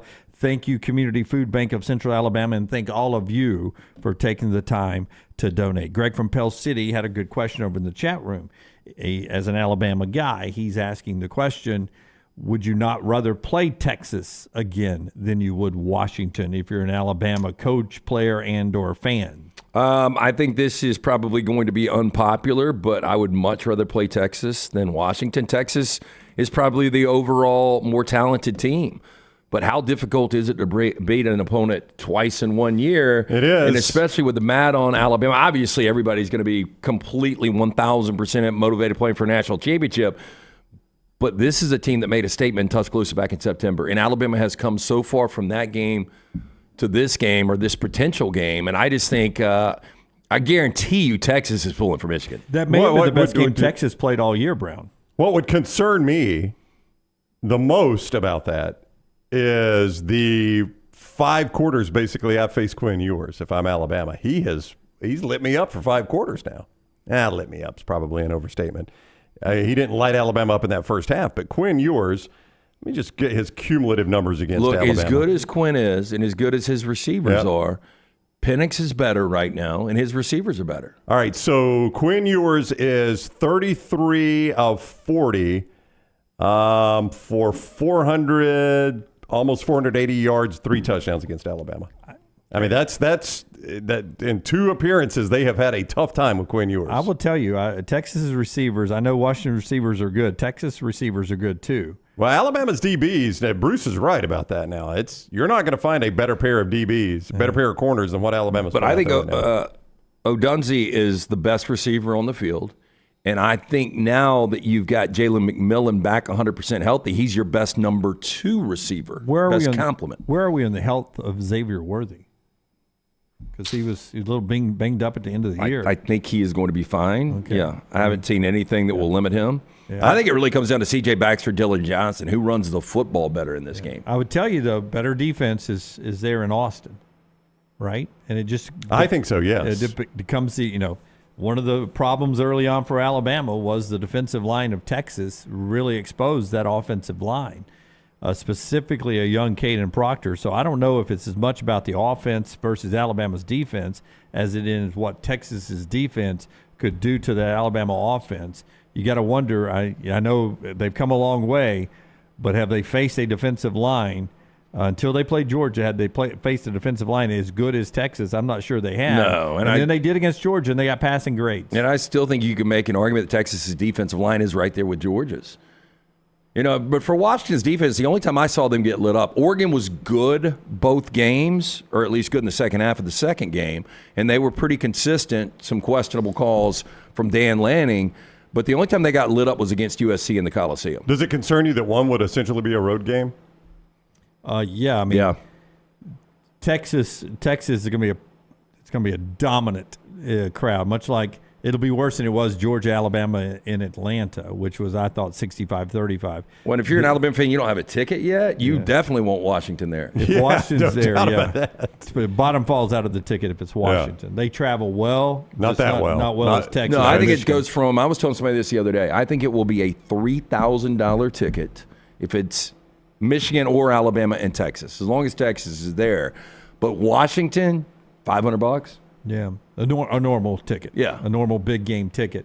In this order, traveling just because of what has gone on with these programs recently, Texas, Michigan, Alabama, as far as the fan base traveling and spending money. Texas, Michigan, Alabama.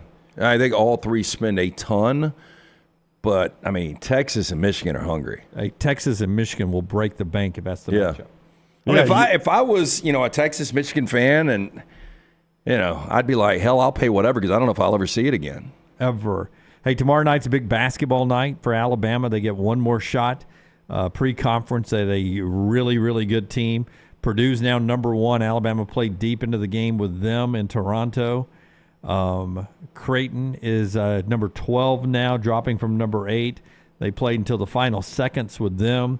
And now Arizona, who drops from number 1 to number 4 because they too lost to Purdue, is who Alabama gets in Phoenix tomorrow night for basketball, and maybe another big Alabama recruit signing later this week for Alabama basketball. So the Tide's not in the rankings. Auburn's just outside the rankings, but they're at number 25. You were not here yesterday, LT, when the poll came out.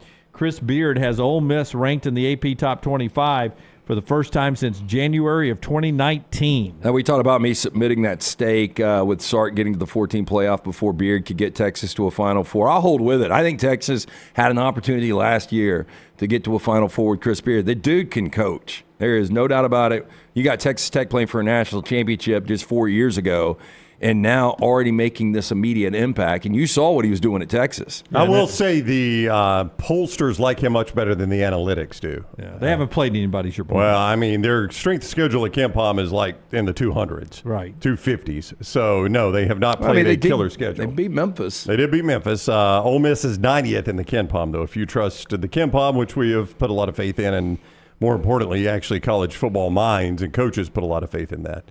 Before I tell you about our friends at Wayne's, a couple NBA things for you. The Pistons have lost 24 straight games, which is amazing. Not good. Draymond's out at least 3 weeks. He's got counseling already. And then this happened last night at what used to be Staples is now something else. They raised the old banner there. Proud moment. In-season tournament banner goes up. Proud moment right there here. There it is. Look at that. The unveiling drops. I am really surprised that Magic Johnson didn't get involved here. I guarantee if Kobe Bryant was still walking this earth, he would have said, hell no. That's embarrassing. You can embrace this tournament as much as you want. There is zero chance this deserves to go up with these 17 other banners. I like it that you put it right under world champion banners, too. By the way, uniform, placement. It doesn't fit. Good placement right there. Well, it's got to stand out. It's the end season. It's not some random NBA I hope championship. I hope it's an end-season championship. Got to make it stand out. Does anybody believe the Lakers are the best team in basketball right now? No. You won an in-season tournament. You went 7-0. Big you hope somebody deal. burns this? Okay, this is like hanging. Would North Carolina hang an NIT banner? Nope. They're a proud program. But we don't know 10 years from now what this in-season tournament is going to mean. And they're not going to hang them up if they win it multiple times. That'll be the only one, and they'll only put a date on it. Yeah. Like if you notice, it was 2023 in small white letters. I noticed that. And they'll just keep stacking it on that one banner. It's just stupid. Yeah. Embarrassing call, it says Evan it over is. there. It's really embarrassing. Proud moment right there for the Lakers franchise. So there you go. Top of the hour, when we come back, more football conversation. LT's Got Trash, and Gerry DiNardo joins us to talk Michigan and Alabama on the road to Pasadena. Our friends at Wayne's are on the road to protecting your home this holiday season. Weather has cooled down only up into the 40s today. That means mice and rodents from outside trying to slide their way in to your house. And Wayne's right there at the border of your home saying, no, you stay outside. They're protecting your house like they always do. Call 866-WAYNES-1, 866-WAYNES-1, or call Waynes.com to gift yourself a safe and pest-free home. Sign up for any reoccurring service with Waynes, and you save $50 on those services as we celebrate 50 years. Don't let mice and rats be uninvited guests this holiday season. Celebrate pest-free this holiday year by calling Waynes at 866-WAYNES-1, 866-WAYNES-1, or call Waynes.com. Our Monday morning quarterback is Fox Sports' Joel Klatt. Every Monday at 10:25. This hour brought to you by Jack's Western and Outdoor Wear, the perfect place for all your holiday shopping. We are easy to find just off of I-65, exit 304 in Coleman. Just look for the big red building.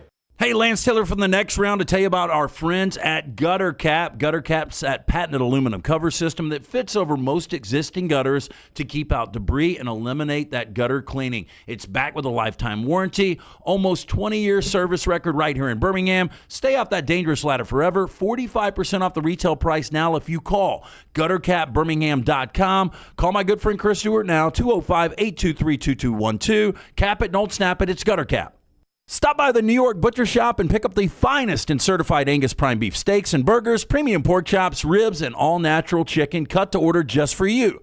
Their chef-prepared entrees and side dishes are the perfect dinner-to-go choice for your family and are ready to heat at home. With a great selection of fine wines and desserts, the New York Butcher Shop is your one-stop dinner shop. 2 locations to serve you, Cahaba Heights and on Highway 119 in Greystone. The New York Butcher Shop, rare quality, well-done service. Is Coke Zero Sugar the best Coke ever? It's too bad you can't taste it with your ears because this Coke Zero Sugar is really amazing. You'll have to take a taste for yourself. Coke Zero Sugar, best Coke ever? IV therapy, B12 injections, cryotherapy, and compression therapy all under one roof. It's our friends at HydroLive. Mention Next Round at checkout. Save 20% off any service. HydroLive's got 3 locations, Homewood, Tuscaloosa, and coming soon to Greystone. This holiday season, give yourself the gift of peace of mind with a credit card from Legacy Credit Union. Why risk shopping with cash when you can enjoy the safety and convenience of shopping with their contactless credit card? With a Legacy credit card, you can enjoy incredible perks like rates as low as 8.9% APR, no annual fees, and no balance transfer fees. But that's not all. Earn fantastic rewards for travel and merchandise through Scoreboard Rewards. Apply online today at LegacyCreditUnion.com to make your holiday shopping not just safer, but smarter. APR annual percentage rate. Certain restrictions may apply. Subject to approval. Federally insured by the NCUA. Twin Peaks is the best in the game. Here, you're in the red zone for every college rivalry and divisional matchup all season long. I mean, where else are the scenic views as good as your view of the game? Only at Twin Peaks, the #1 sports bar. Storm season is here. Make sure you have a plan of action in place right now. Greg from Pell City and Storm Restoration Roofing should be your first call when storms hit. Insurance companies love working with Storm Restoration Roofing because of Greg Nelson's name and reputation in the industry. When storms hit, call Greg Nelson. He's local, 205-542-3531. He's the home of the free no-cost roof inspection. Greg from Pell City on Facebook, 205-542-3531. It's Storm Restoration Roofing. Jim Dunaway, Lance Taylor, Ryan Brown, and Rockstar. Live from the Birmingham Racecourse Casino Studios, the next round, presented by Bud Light, is on now. Flash the lights, Forrester. We've got Champy's Chicken breaking news from our buddy Andrew Bone. Alabama has landed a commitment from L.T. Overton. He's a former 5-star recruit that Alabama was in on before he went to Texas A&M. It is the first portal addition this year for Alabama.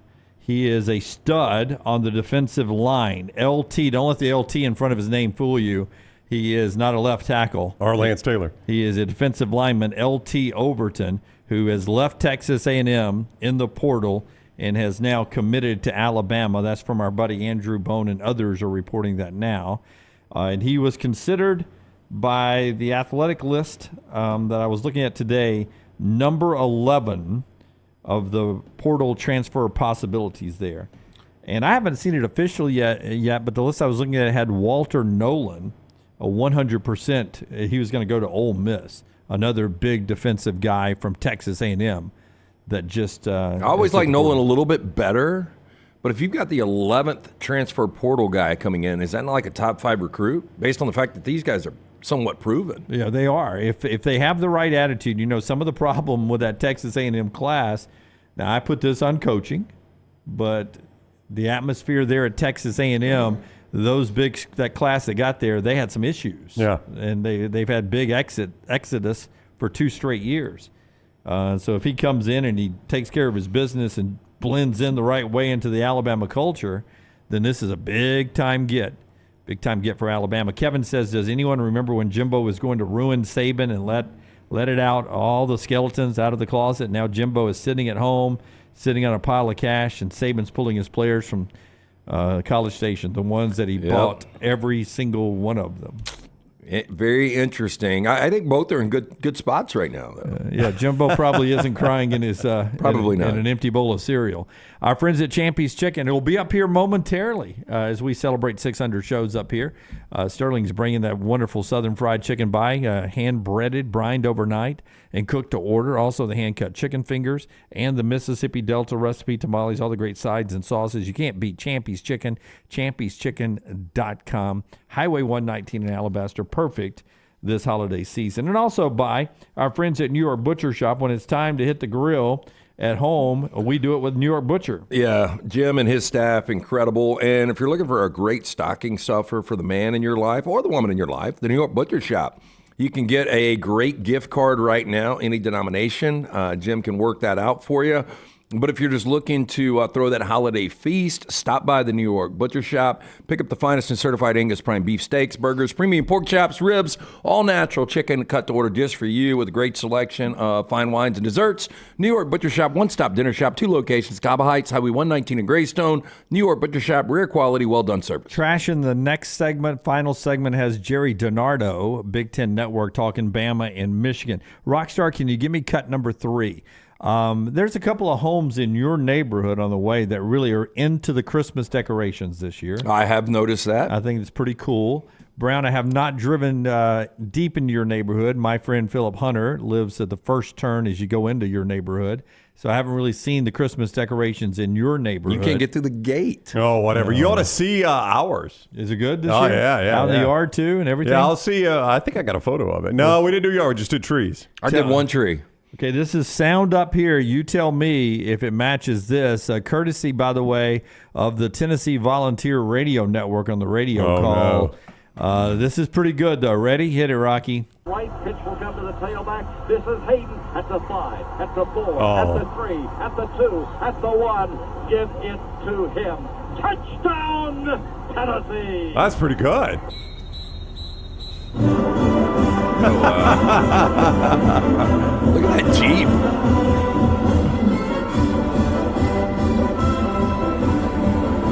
Hey, son, I'm going to need to borrow your Jeep. You can't use it this holiday season. Watch how the drums hit here.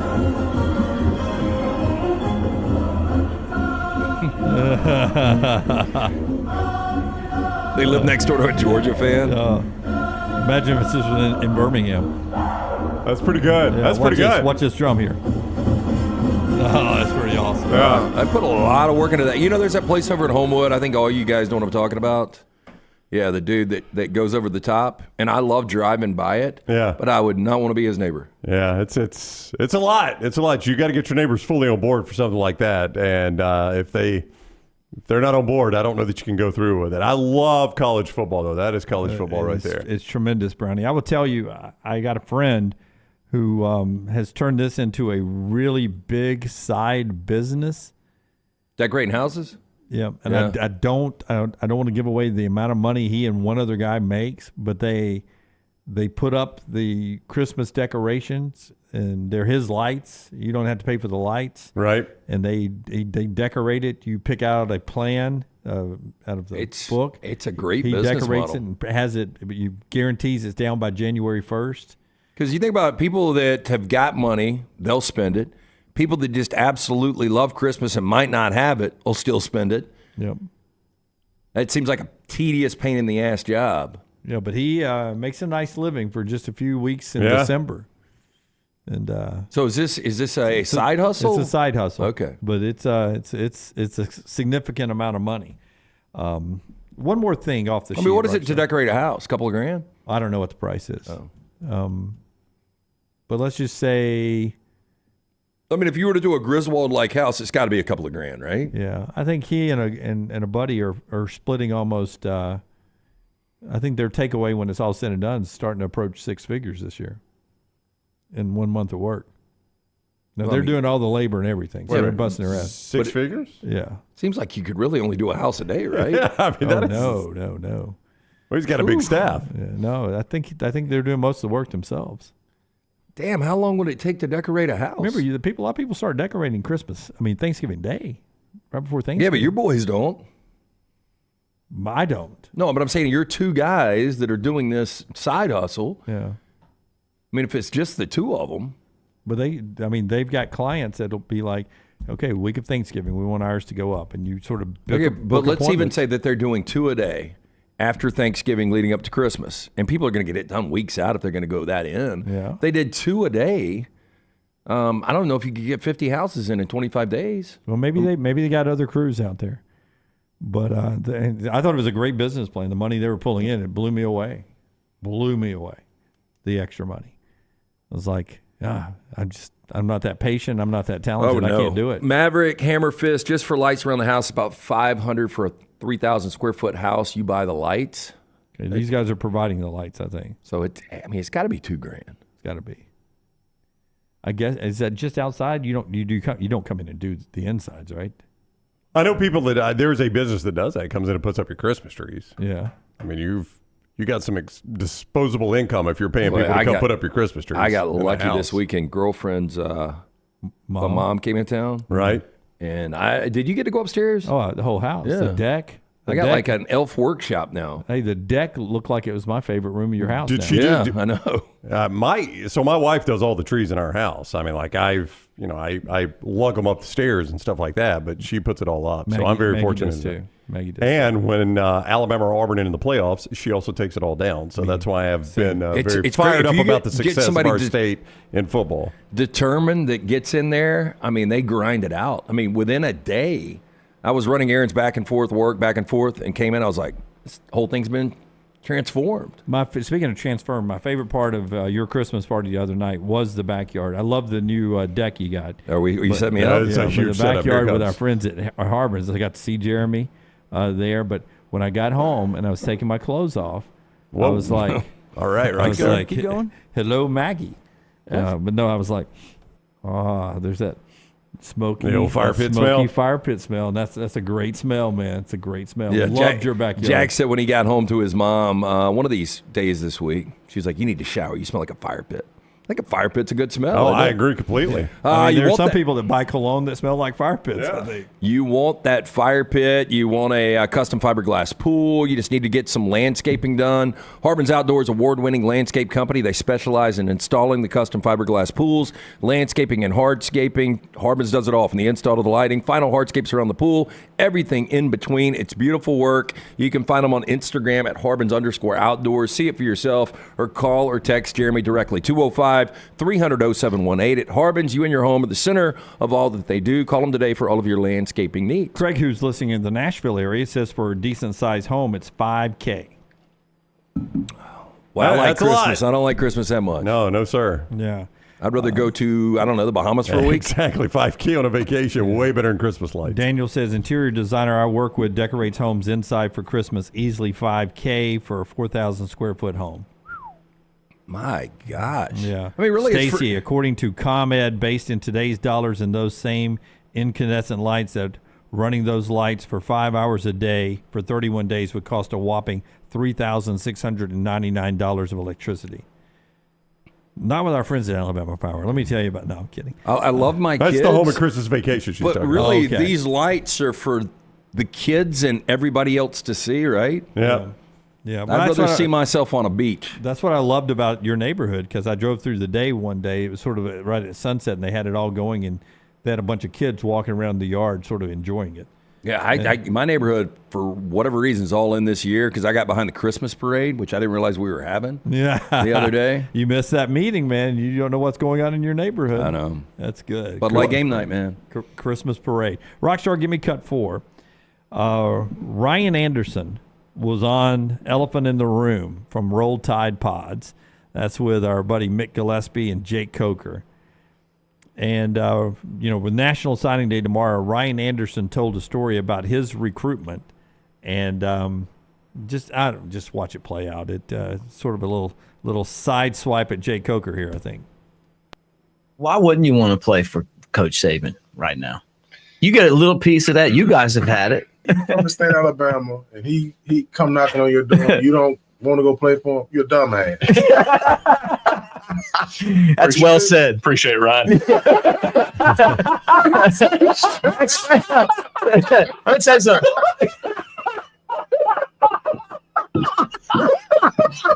Nick, he caught it. Having fun. He's having a cold beer in that hand, too. Yeah, So that's a little shot at Coker not wanting to go play at Alabama. Came into your living room and you still went to Florida State. Yeah. Called him a dumbass. It all worked out, right? It did. You can get the whole episode there at Roll Tide Pods, Disrupt the Media YouTube channel. Like and subscribe when you're there. And now, Philip emailed us, a great listener to our show up in the Huntsville area. And he says portal quarterback's not the way to go. Everyone's worried about getting the portal quarterback here. But if you think about it, 2 of the 4 in the playoffs this year, so there will be a portal quarterback playing for a national championship.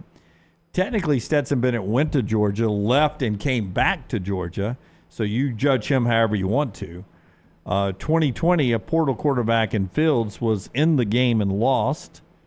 2019, a portal quarterback won the national championship.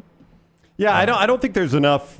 15, Coker himself, a portal guy. I think there's enough data that we can, Jalen Hurts was a portal guy and made it to the championship game, right? Against Oklahoma was in the playoffs. They were in the playoffs, not in the championship. That's true. So, I think there's enough data that we can see both sides. And we've got a little breaking news, by the way, on the Auburn bowl game. By the way, I think maybe the greatest, most talented portal quarterback of all time, they played in the Rose Bowl, they didn't play for a championship, was Russell Wilson. Yeah, speaking of portal quarterbacks, Maryland quarterback Tua Tagovailoa has opted out of the Music City Bowl, according to Brett McMurphy. So he will not face Auburn. So is he going to the NFL, or is he hitting the portal? Because that becomes the question for me. It needs to be the portal for him. I don't think he gets drafted. I mean, he needs to go have a good year on a bigger program and a bigger stage. I mean, they had a good year at Maryland. Talia They did. I think he's a good quarterback. I just don't think he's an NFL quarterback. I mean, Lunsford's seen him up close. I mean, how big is he? We talk about Tua. Tua's bigger than people think. Tua is bigger than him. Yeah. And both girth and height, Yeah. right? Yeah. Like he's thicker and higher. Yeah, a lot of people compared Tua and Bryce Young because they played at the same school. I'm like, Tua and Bryce Young are not built alike at all. Yeah, that's right. I mean, Tua's like 6'1", and he is thick. Talia at the NFL, I don't know. Do you guys see that? I don't, Lance. Especially I do not. this is the deepest, whether or not it turns into franchise talented quarterbacks, it's the deepest quarterback I can ever remember. But then again, you ask the question: if he's hitting the portal, where does Talia Tagovailoa cycle in? Is he better? Goes to a place better than Maryland? You know what? He might be going to the team he was supposed to play. Swapping sidelines. There was there was a lot of speculation that he was looking at both schools in this state in the offseason and that both schools had some interest. I'm not saying he would have started at both places. I think Auburn fans would be excited about that. He's better than Peyton Thorne. He's a lot better than Peyton Thorne. We always default to Scott on that. Scott, thumbs up, thumbs down. Talia over Peyton Thorne. Yeah, Wow. Scott. Okay, Scotty, you feel that one? Yeah. All I'm going to tell you, if you get Talia, he has some wow moments, but you better have some good tackling offensive linemen and wide receivers because he'll throw an interception. Yeah, he'll turn it over, and he turns it over in a lot of big games. You know, you wonder if he's just forcing.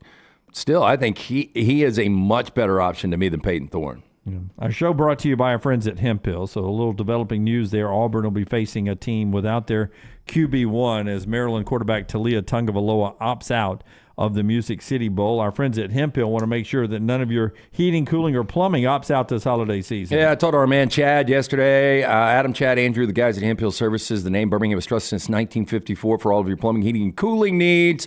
Hard to stop a train. Call now, 205-229-2090 or hemphillservices.com. I mean, he did lead the Big Ten in passing. Now, that's a Big Ten, not exactly a league that throws it all over the field. 3,377 yards, so he led in that category. 25 passing touchdowns, led in that category. 11 interceptions, led in that category. Yeah. And that's your problem right there. And then yards per game, 281.4, led in that category. So basically, and completion percentage, 66.4. I think J.J. McCarthy was the only one that beat him there. He's a good quarterback. And Sweetie over there, look, I probably am underrating Thorne a little bit. Yeah. And Thorne is a better runner than Tagovailoa. He says, I think he'll be much better with competent receivers that they have coming in their class. Much better than competent. In fact, the question now about Coke Zero Sugar, is it the best Coke ever? It's a bold question to ask, but it's got to be asked right now this holiday season. It's too bad you can't taste with your ears right now as we enjoy one in the studio. Before this Coke Zero Sugar is really amazing right now. You'll need to taste it for yourself. Coke Zero Sugar, best Coke ever.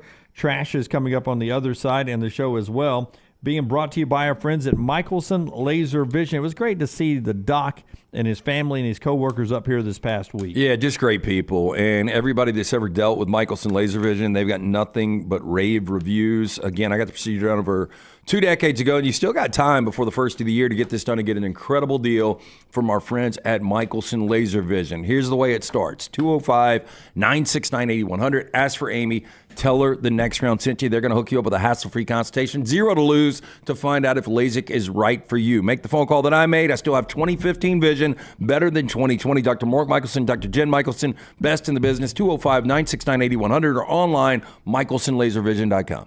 Follow The Next Round on Twitter, Instagram, and Facebook at Next Round Live.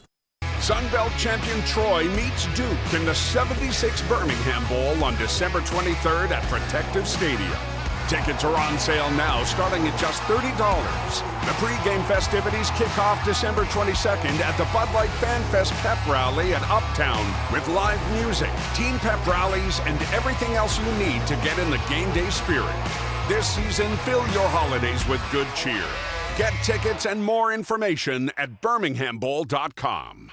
Are you ready to make this holiday season one to remember? Legacy Credit Union is here to make your dreams come true with their lifestyle loans. Whether you need a little extra cash for gifts or you want to take that unforgettable holiday vacation, Legacy has the right loan for you. With affordable monthly payments, flexible terms, and absolutely no collateral required, Legacy Credit Union is your trusted partner for your stress-free holiday season. Apply in minutes. Go to LegacyCreditUnion.com to get the financial support you need to enjoy the holidays to the fullest. Again, LegacyCreditUnion.com. Some restrictions apply. See Credit Union for details. Federally insured by the NCUA. Looking for the perfect gift for everyone on your Christmas list? This is Wes McClooney, owner of the New Balance Birmingham store, and I invite you to do your Christmas shopping at the New Balance Birmingham store. Everyone needs new shoes this time of year, and they'll want stylish shoes that fit perfectly. At New Balance Birmingham, you'll find the largest selection and inventory for a specialty shoe store. We have every size from extra wide to extra narrow. Shop the New Balance Birmingham store on Highway 280 next to Chick-fil-A. This holiday season, help feed families in need by donating at your local Piggly Wiggly. With your donation, Piggly Wiggly and Coca-Cola will provide free packaged holiday meals through the Community Food Bank of Central Alabama. Look to make your donations of $1, $5, or $10 at the register inside your local Piggly Wiggly.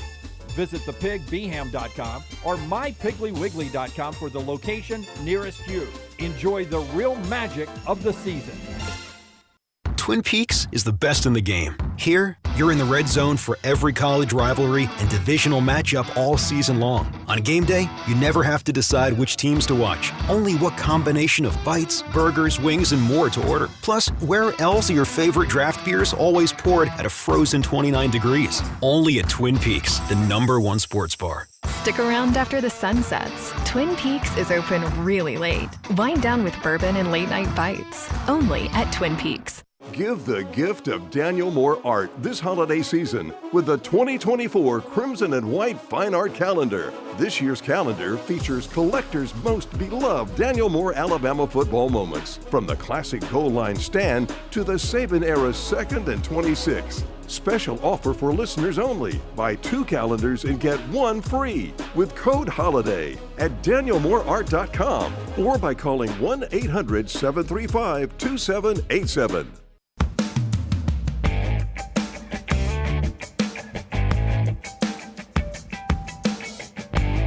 One more time, let me tell you about our friends at Coke Zero. Brownie, you love that sound, don't you? I When you do. open it up. Good fresh. I appreciate the sound effects people giving me that slurping sound that I use in the Coke Zero commercial there.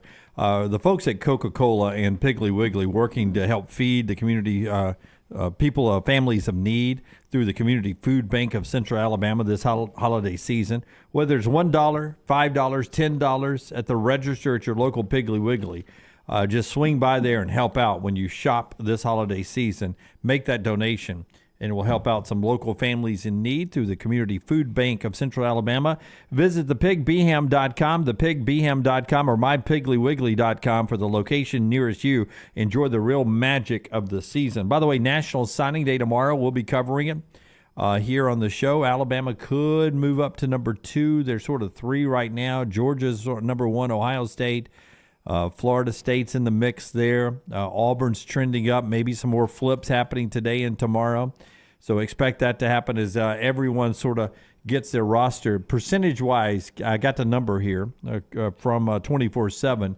How much of in Division I football, in Power 5 football, how much of the signing classes are done tomorrow? How many of the signing classes done tomorrow, Brownie? So how much of... About like 90%? On average? A percentage of how much of the signing class will be signed tomorrow. Oh, I would say over college football, 95%. Power 5.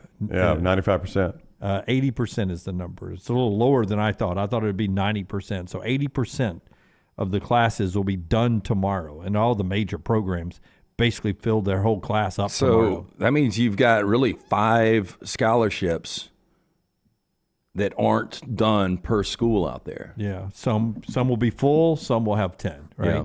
Depending on where you are in the pecking order. So that's how big tomorrow is, and why a lot of people want to go ahead and change this calendar and really move the early signing period or move it back and just have one signing period. Got to do something. It's all crammed in together right now. Gerry DiNardo talks about Alabama and Michigan coming up on the other side. Alabama Power reminds you right now through the Alabama Power app, you can get control of your electric bill and your electricity in the palm of your hand. Just go to your Apple or Android store and download the brand new Alabama Power app. Or you can just go straight to alabamapower.com/mobile app, alabamapower.com/mobile app. Get usage alerts, make your payment, set your payment, or find out when your power is going to be restored. alabamapower.com/mobile app. Let's do trash. Do it, Rockstar. That didn't upset me. But the bitch-ass hoe Sorry, that told me bitches. to calm down, what I'd like you to do is apologize instead of being a bitch. You're calling me sorry, but you're calling me a bitch. So set an example. I'm sorry. My kids can't hear me calling you a bitch. Your window's open. They can't hear me because they're listening to Kids Spot. LT's Trash is presented by Mortgage Right. Mortgages done the right way. Buying a home, major milestone in life. Getting it right comes out of the right advice at the right time. That's why we're proud to partner with the friends at Mortgage Right who do mortgages the right way. Call them today, 205-815-9200. You can apply online, mortgageright.com/TNR, NMLS 2239, equal housing lender. So, breaking news out of the NFL, off-field. This is pretty interesting. We all know Tommy DeVito's agent by now, right? Oh, yeah. I saw this. And this is what we call bad publicity. Now, the agent is Sean Stiletto. Tommy DeVito and his agent apparently have run afoul of a New Jersey pizzeria, which says it canceled an event featuring the New York quarterback because he doubled his appearance fee. Congilio's old-fashioned pizzeria announced on social media that it would no longer be hosting DeVito on Tuesday after the restaurant, quote, received word from his agent that his appearance fee would be doubling from $10,000 to $20,000. Now, Stiletto told Darren Ravel, quote, it's a shame the restaurant promoted that they would have Tommy when we didn't have a signed contract. We didn't raise the price because nothing was ever agreed to. But Nino Congilio, the pizzeria's owner, responded to Ravel, quote, we agreed in principle to terms, 2 hours, 250 autographs, and $10,000, and then the agent couldn't be reached. He reached back out after Monday's win to tell us the price was now $20,000. Who do you guys believe? I believe Nino Congilio. Yeah, I believe the pizzeria guy. And chances are good we're going to have... what a joker. We're going to have two families having to decide on how this one, this one is decided. Turf war. This is when Tommy needs to step up and say, look, I know you're trying to make a name for yourself. By the way, I would never hire a guy that looked like that. Well, you know his story, right, is he only does undrafted underdogs, and this is really the first one that's hit. Oh, you think because nobody else? Yeah. I mean, how many guys are going to represent non-drafted guys unless you're kind of an undrafted agent like he is? But if you're Tommy DeVito, look, this is my moment in time. This is my community. There is no way you do this. No, not at all. That is bad luck. And Nino Congilio is the most pizza parlor owner-sounding guy ever. Yeah. In New York City. Yeah, Congilio versus Stiletto. And as they're saying, there will be somebody in a well-pressed suit that'll be there to decide how this one is settled. Stacy, great call. Mike Damone from Fast Times at Ridgemont High. I don't know if you guys remember. I don't. I do. Great movie from '82. He was the Good guy that call, was the, Stacy. He was the ticket scalper. Remember? Good, yeah. You need Earth, Wind, and Fire. And he ended up in the pool house with the daughter, the sister, Jennifer Jason Leigh. Yeah, he knocked her up. He did. Yep. And then he did. He did the old abandonment, didn't he? Oh, that's did. Yeah. Damone was not a good character. Bad look. Okay, here's the title of the 2023 Worst Slogan.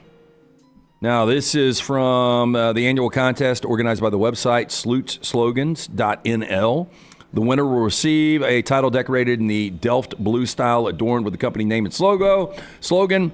The worst slogan was the Castricum bicycle rental company Toot Toot with the put the fun between your legs. Oh, my. I like it. That's I don't their see slogan anything for wrong their with this, Stan. bicycle? Yeah, it's bicycle. Another English slogan took third place. A cat specialty business for cats turned heads with their marketing phrase, everything for stuffing your pussy. I think I have the wrong number now. I'm sorry. Now, the branding slogan for a warm farewell to your beloved pet might not seem so bad on the surface. Context changes. One realizes the promotion was for a pet crematorium. They were one of this year's nominees. Yeah. A warm welcome. Yeah, it's not accidental there. No, that was did it on intentional. purpose. Nobody calls a cat that, not one person. Did they 100 years ago? I wasn't alive 100 years ago. I just know right now nobody calls a cat that. No. It was when I was younger. It was a pussycat. Well, yeah, but you add cat. I think it was just Tom Jones, though, wasn't it? I've never heard anybody say, hey, here goes a pussycat. Yeah. You add cat to the end of it. Nobody just uses the one word there. Not one person. Here are some Christmas traditions around the world. We've got a fist fighting festival in Peru. By the way, if Greg from Pell City just walked in, if I said, tell me what you think Greg from Pell City is wearing today, I would not have gone with that. Would you have come within 1,000 feet of that hockey jersey? No, it's a great one, though. It's the old Clark Griswold Blackhawks jersey. Step into the picture next to Rockstar. Look at that. Look at that. It's a good look right there, Greg. Yeah. Spin around. There you go. Give him the Griswold. 00. So Christmas Crazy. traditions around the world. This is the fist fighting festival in Peru that Rocky is showing us. I think the dude that is getting popped right in the face is all in, though. You see his chaps. I do like his pants. Now, the festival is an opportunity for friends, families, neighbors, and business partners to settle their differences outside of the courts. Participants, which usually include men in their 20s and 30s, but also women and teenagers, are not able to fight before. We're not able to fight before, but before the match, they must announce who they are fighting and why, and embrace. Each fight lasts between 5 to 10 minutes each fight. Well, you punch yourself out, don't you? You got to wear one of those 3 outfits for 2 weeks. What do you choose? Cowboy included. I'm going to go cargo pants. If I'm the stiletto agent, but I'm only representing guys from Texas, I go with the guy to the left. The problem with the cargo pants, Rockstar, is I got to wear that big tacky belt. What other pants are going to be? Can we not show any of this video? Do we have any of the video? I don't have any video. I think the belt There's a lot of Brownie, stills, though. looks like it's being worn by the fighters only. Potentially. Then like I'm going maybe you cargo put a belt pants. on and you hand the belt to the other guy, and he must wear it during a fight. The guy with the chaps is all in, but the guy went on the defensive and completely lands a right there, doesn't he? Yeah, I don't know how hard it is. He seems to be backpedaling. Well, I mean, his face is kind of mushed up there. Did you ever know anybody that wore cargo pants and used the cargo pockets on the sides? Actually, our friend T.J. Miller wore cargo pants and got heckled by a young woman on the Stardome. It turned into a roast. Just He killed her. destroyed Yeah, I bet he did. He said, "I wish I had a hammer in here," and he filled it. Oh, wow. He made such a good boss and office Christmas party. Okay, another tradition. KFC for dinner in Japan. We've heard this before, right? Yeah. Look at that line, Wow. KFC. Now, Christmas, busiest time of the year for KFC in Japan. KFC Japan was founded in 1970 and for many years was seen as more of a date night spot. Recession in Japan made people turn to the restaurant as a way to feed their families. Regardless of how the tradition came to be, each year, KFC Japan runs an advertising campaign from December 23rd to Christmas Day. Now, Christmas in KFC Japan's busiest time of year, it said that had 2 million customers just last year on the 3-day period, 23rd, 24th, and 25th. Those days brought in about 6 billion yen or 41 million American dollars. It's a lot of chicken. I tell you, I cannot remember the last time I've had KFC. It's been a couple of decades, I think, for me. My first college football game ever. I will remember it like it was yesterday. That's where we ate. Going down to Legion Field? Going down to Legion Field for that infamous Ole Miss game. Yeah. The only thing I can remember... You get a bucket? I remember getting a couple of chicken legs, original recipe. I don't think they had crispy back then. And some of the mashed potatoes and gravy. That's all I remember. I remember being pressed between Uncle Dale and my dad, going in without a ticket. I remember us being in the upper deck, and I remember, everyone saying "Roll Tide," and I remember the upper deck shaking as they were saying "Roll Tide." Now, That's all I remember about the whole Uncle night. Dale and James Sr., what was more important contraband, the early times they were sneaking in or young James? I mean, I was so young, LT, that I know they were drinking probably now that I've grown up, but I had no knowledge of what drinking was then. The final tradition here, spiders. Or while I was driving home. Spiders on Christmas trees in the Ukraine. In Ukraine, some of those who celebrate Christmas hang pavuki, or spiders made from materials such as straw, beads, and wire. Tradition rooted in the belief that they will bring prosperity to those who participate. So spiders on the tree are a little weird. Not a big spider guy. No, me neither, especially on my Christmas tree. Interesting story here. A Kenyan man has been arrested in Connecticut for trying to have his estranged wife killed by asking a random Uber driver to help him find a hitman. Can you turn right here and... A Kenyan man or a Killia man? Leonard Oof, it was rough, Withiga, 52, former high-flying executive at the Kenya Commercial Bank, facing a lengthy prison sentence for attempting to hire a hitman to kill the woman he had been married to for 22 years. Now, apparently, he was very abusive. She ran away to the United States. He came to the United States, tried to convince her to come back. She wouldn't. And at that point, he said, you know what? She's not coming back to me. I'm going to have her killed. And I am going to hire an Uber driver to do it. So between September 9th and December 1st, he met with the Uber driver on several occasions, had multiple conversations via messaging apps, all of which were turned over as evidence to the authorities by the driver. The Uber driver, who had been in contact with Connecticut police almost since the beginning, agreed to meet with the man and introduce him to a police officer posing as a hitman to carry out the contract. Can you do me a favor? You seem like a trustworthy guy. I'm going to hire you to kill my wife. I tell you what. Now, I know this. The guy at Subway just gave me a weird ass look. I know this is going to sound like a joke, but I'm a Kenyan prince, and I'm emailing you for a favor. Oh, that was a dead shot. Finally, I've had to Google this, by the way, Rocky. This is a joke. But a woman wondered, is this an image of something she thought she saw? Okay. That's Freddie Staring Mercury. back at Louise Kennerin from the wall tile was the face of the Queen singer. As soon as she saw the spooky image, Louise from Manchester simply said, quote, Freddie Mercury. Silhouette like Mark had the Bohemian Rhapsody singer's trademark mustache, hair, and eyes. And she thinks it's a spitting image. Okay, so this is Freddie Mercury. So now I'm about to see what, Rockstar? A spitting image of him in the tile. In bathroom the tiles tile. of my shower. All right. That's pretty close. Closer than I thought. More like Tom Selleck.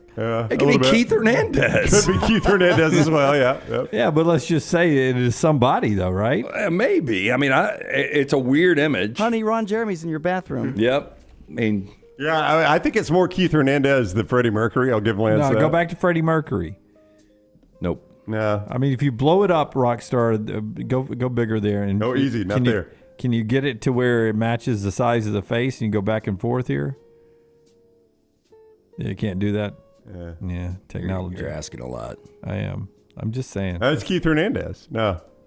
I would be willing to say you have Keith Hernandez on your shower tile more so than Freddie Mercury. It's got pretty clean tile, though. Yeah, good grout. Look at that grout, how clean that is. You think Brad Bell's been over there? It's like toothbrush to that. Now, what is the substance that's on the tile? Is it just faded? I'm going to say it's the way the light. Or do you really think it's Freddie Mercury? It's a light shining. Yeah, Freddie Mercury. I'm going to come back from the grave and I'm going to be in their bathroom tile. Yeah. That's quite the hell, isn't That's it? my game plan. Wasn't that one of his hits? Somebody to tile? Oh, God. No, that was an all-timer. Oh, God. Another one cleans the tub. Flat tile bottoms. No, that's girls. the winner. Flat tile girl. No, that's the winner. Flat tile. Yeah, go ahead and stop. Watermelon sugar. You got a winner. That is trash The delivery's today, the best. Flat brought to you tile by girls. You can apply for that loan online. They are the mortgage specialist. Make sure you go online today, mortgageright.com/TNR, or call 205-815-9200. Also by our friends at Champy's, world famous fried chicken. Mouth is watering because I'm about to eat my portions and Emily Grace's portions, and she's missing out today since she's down at Auburn getting ready for the Music City Bowl. But Champy's Chicken, open for lunch and for dinner all the time. Sterling's brining that chicken, cooking it up to order. The whole crew down there do such a wonderful job. Hand-cut chicken fingers that everyone loves for the tailgate. Mississippi Delta recipe tamales and that deep southern fried chicken. It's the best anywhere. Highway 119 in Alabaster, champyschicken.com. Take the next round anywhere you go with official Next Round gear. Buy yours today at nextround.store. Harbin's Outdoors is an award-winning landscape company specializing in installing custom fiberglass pools, landscaping, and hardscaping. Jeremy and his team are a one-stop shop for your pool construction needs. Harbin's does it all, from the install to the final hardscapes around the pool and everything in between. It's beautiful work. You can find them on Instagram at Harbins_outdoors to see it for yourself, or call or text Jeremy directly, 205-300-0718. That's 205-300-0718. At Harbins, you and your home are the center of all that they do. The Birmingham Racecourse Casino's 7 days of giveaways is going on now. The more you visit, the more chances you have to win. We're giving away $125,000 in free play and cash. That's right, Birmingham Racecourse Casino is giving away $125,000 in free play and cash. Play the latest, most exciting games around with fun bonuses and big jackpots. There's always more ways to win at Birmingham Racecourse Casino off I-459, exit 31, Derby Parkway. Must be 21 or older, must be present to win.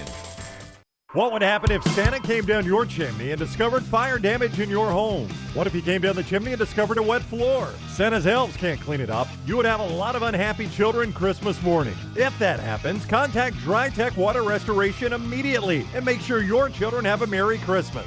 DryTech can clean up the mess and get in touch with your insurance company. Call DryTech 205-637-0143 and make sure your holidays are safe and happy. Happy holidays to all from DryTech Water Restoration. Stop by the New York Butcher Shop and pick up the finest in certified Angus prime beef steaks and burgers, premium pork chops, ribs, and all-natural chicken cut to order just for you. Their chef-prepared entrees and side dishes are the perfect dinner-to-go choice for your family and are ready to heat at home. With a great selection of fine wines and desserts, the New York Butcher Shop is your one-stop dinner shop. 2 locations to serve you, Cahaba Heights and on Highway 119 in Greystone. The New York Butcher Shop, rare quality, well-done service. Is Coke Zero Sugar the best Coke ever?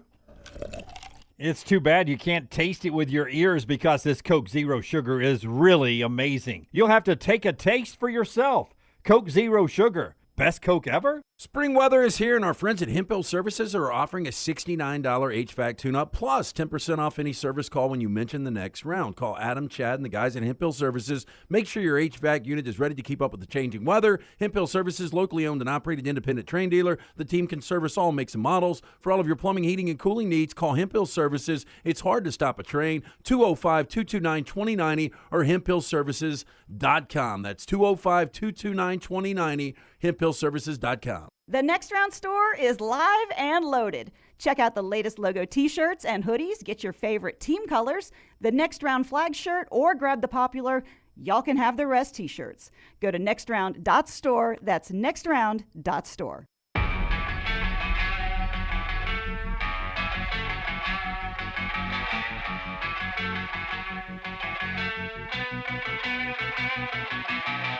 All right, Talia Tungavaloa, Maryland, is out of the game. Music City Bowl against Auburn. Emily Gracie, is in Auburn today with a little coverage on our platforms of that bowl game coming up. We talked to Bruce Feldman earlier about Alabama and Michigan. You can get that wherever it's podcasted. Tyler Booker of Alabama also on the show this week. That's available wherever you get the Next Round. Yeah, Coach Gerry DiNardo is with us now, analyst Big Ten Network, coached here in Birmingham and the SEC and the Big Ten. He is with us now on the JohnstonRVCenter.com hotline. Welcome in, Coach. How are you today?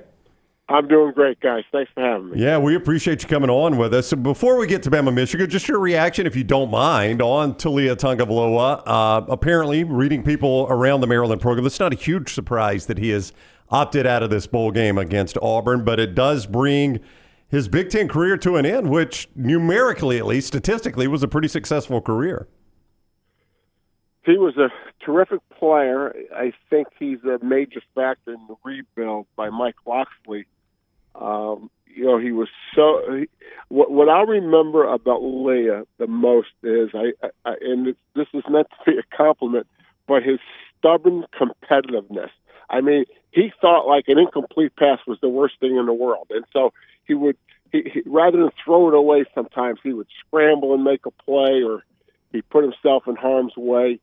So I always saw him as a great competitor, and to be critical about his play, I just wish there were times when he did throw an incomplete pass and say, it's okay, let's tee it up the next down. But he is directly related with the turnaround to the Maryland football program. Big game coming up, Rose Bowl, Michigan, Alabama, and talking to a lot of people around Alabama and Alabama fans, they don't seem to be worried about J.J. McCarthy. This is a guy that was a little limited in the regular season with the ankle, and he's only attempted more than 30 passes in one game this year.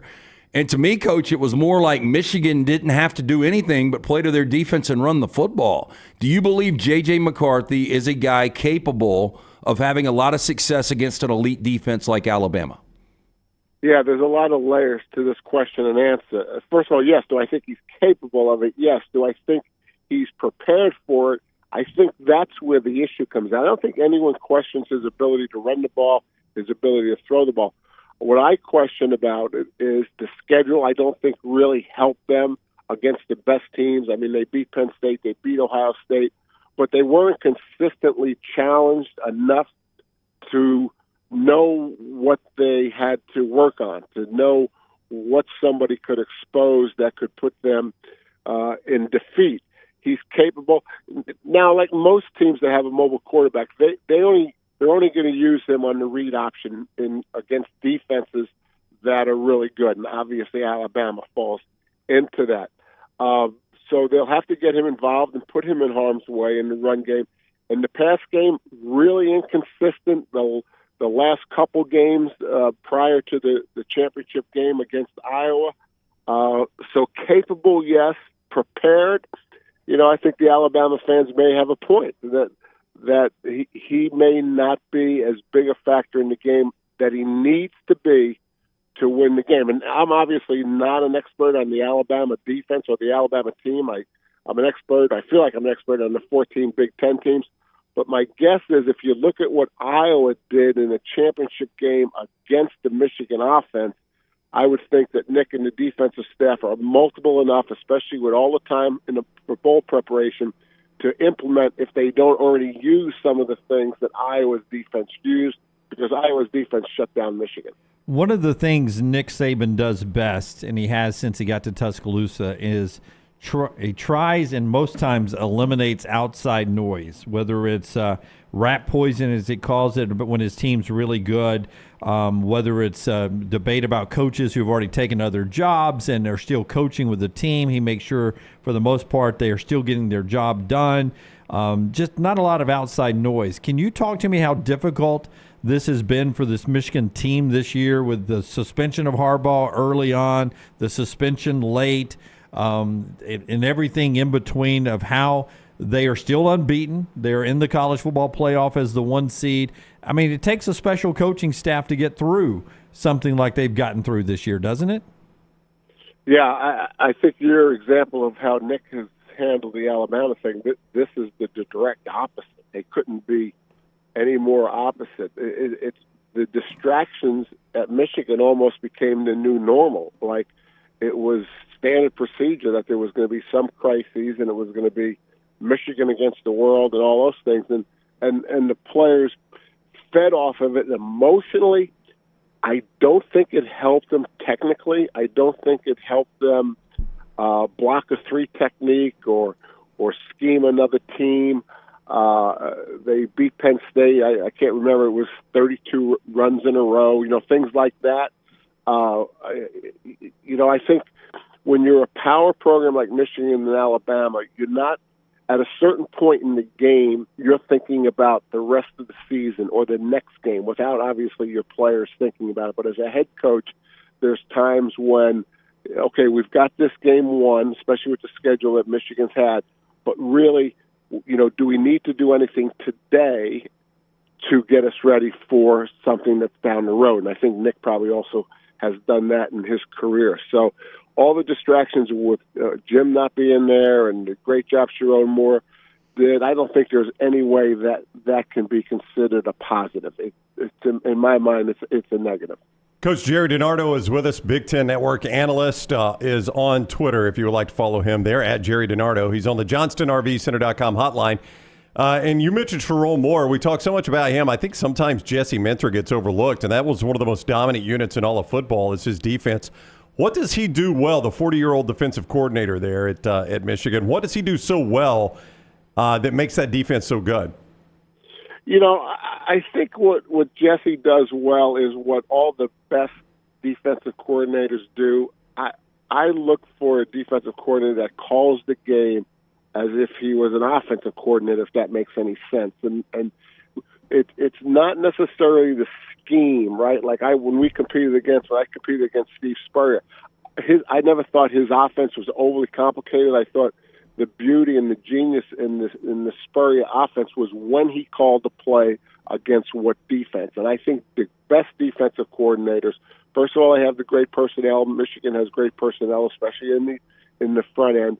But if they call plays like an offensive coordinator, where maybe an unexpected call on 1st and 10 or an unpredictable call in 3rd and long, all the situation footballs, you can't get a handle on what he's going to call.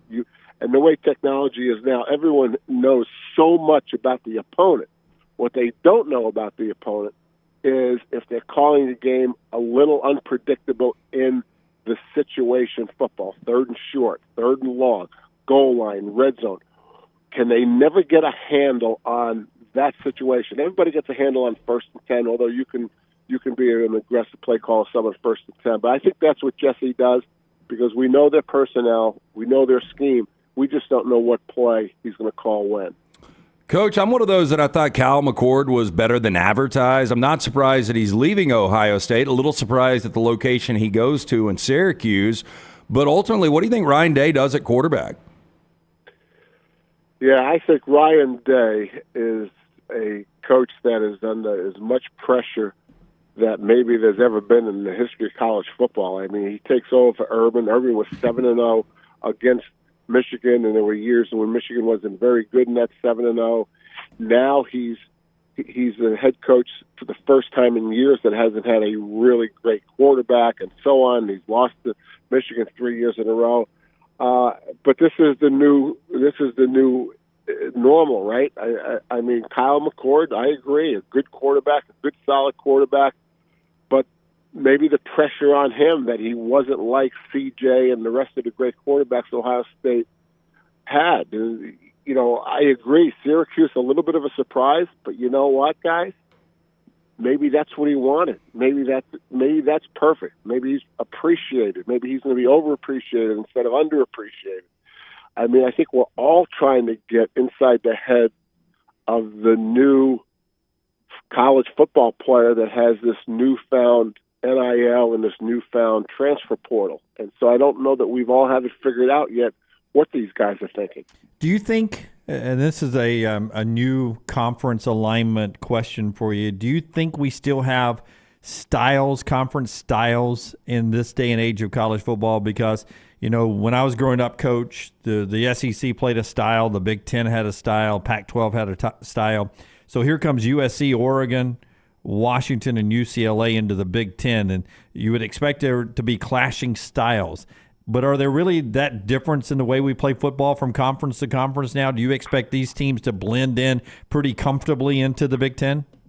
Yeah, I love this question. You are so right. You know, I'm laughing because we're talking about Alabama and Michigan. I'd say that that train left the station when Nick went from the traditional I formation and the pro style till he finally said, you know, we've got to become a spread team as well, right? Because right. I remember all the comments Nick said about, you know, defending the spread and so on, and the evolution he's made. Yeah, I think especially offensively, everyone's pretty much doing the same thing. I mean, there's some variations to the spread, but again, it comes down to the quarterback, it comes down to the receivers, and then if you can complement the quarterback and the receivers with a good running back and a good offensive line, then it comes down to what plays. Can I get a handle on the play caller? Because, you know, whatever play I call, the defense I'm calling against has probably seen it in spring practice and seen it in fall camp. But is it the expected play that I need to defend? And so I think these leagues are all interchangeable. I think the most interesting thing said about college football recently, I think, is Coach Kelly from UCLA. You know, people used to say, why is Notre Dame independent? Why don't they join a league? They're at a disadvantage joining a league. And what Chip is saying is we all should be independent.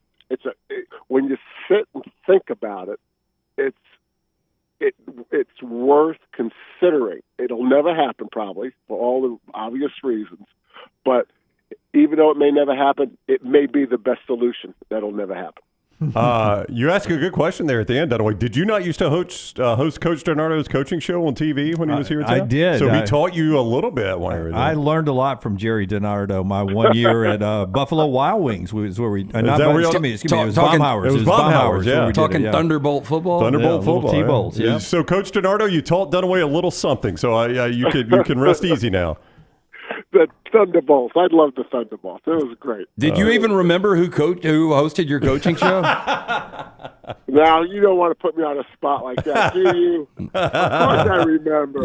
You wouldn't recognize me now, Coach. I've aged a little bit, and I've lost every hair on my head, so totally bald and a little thicker than I was back then when I could eat 24 wings before we do the show.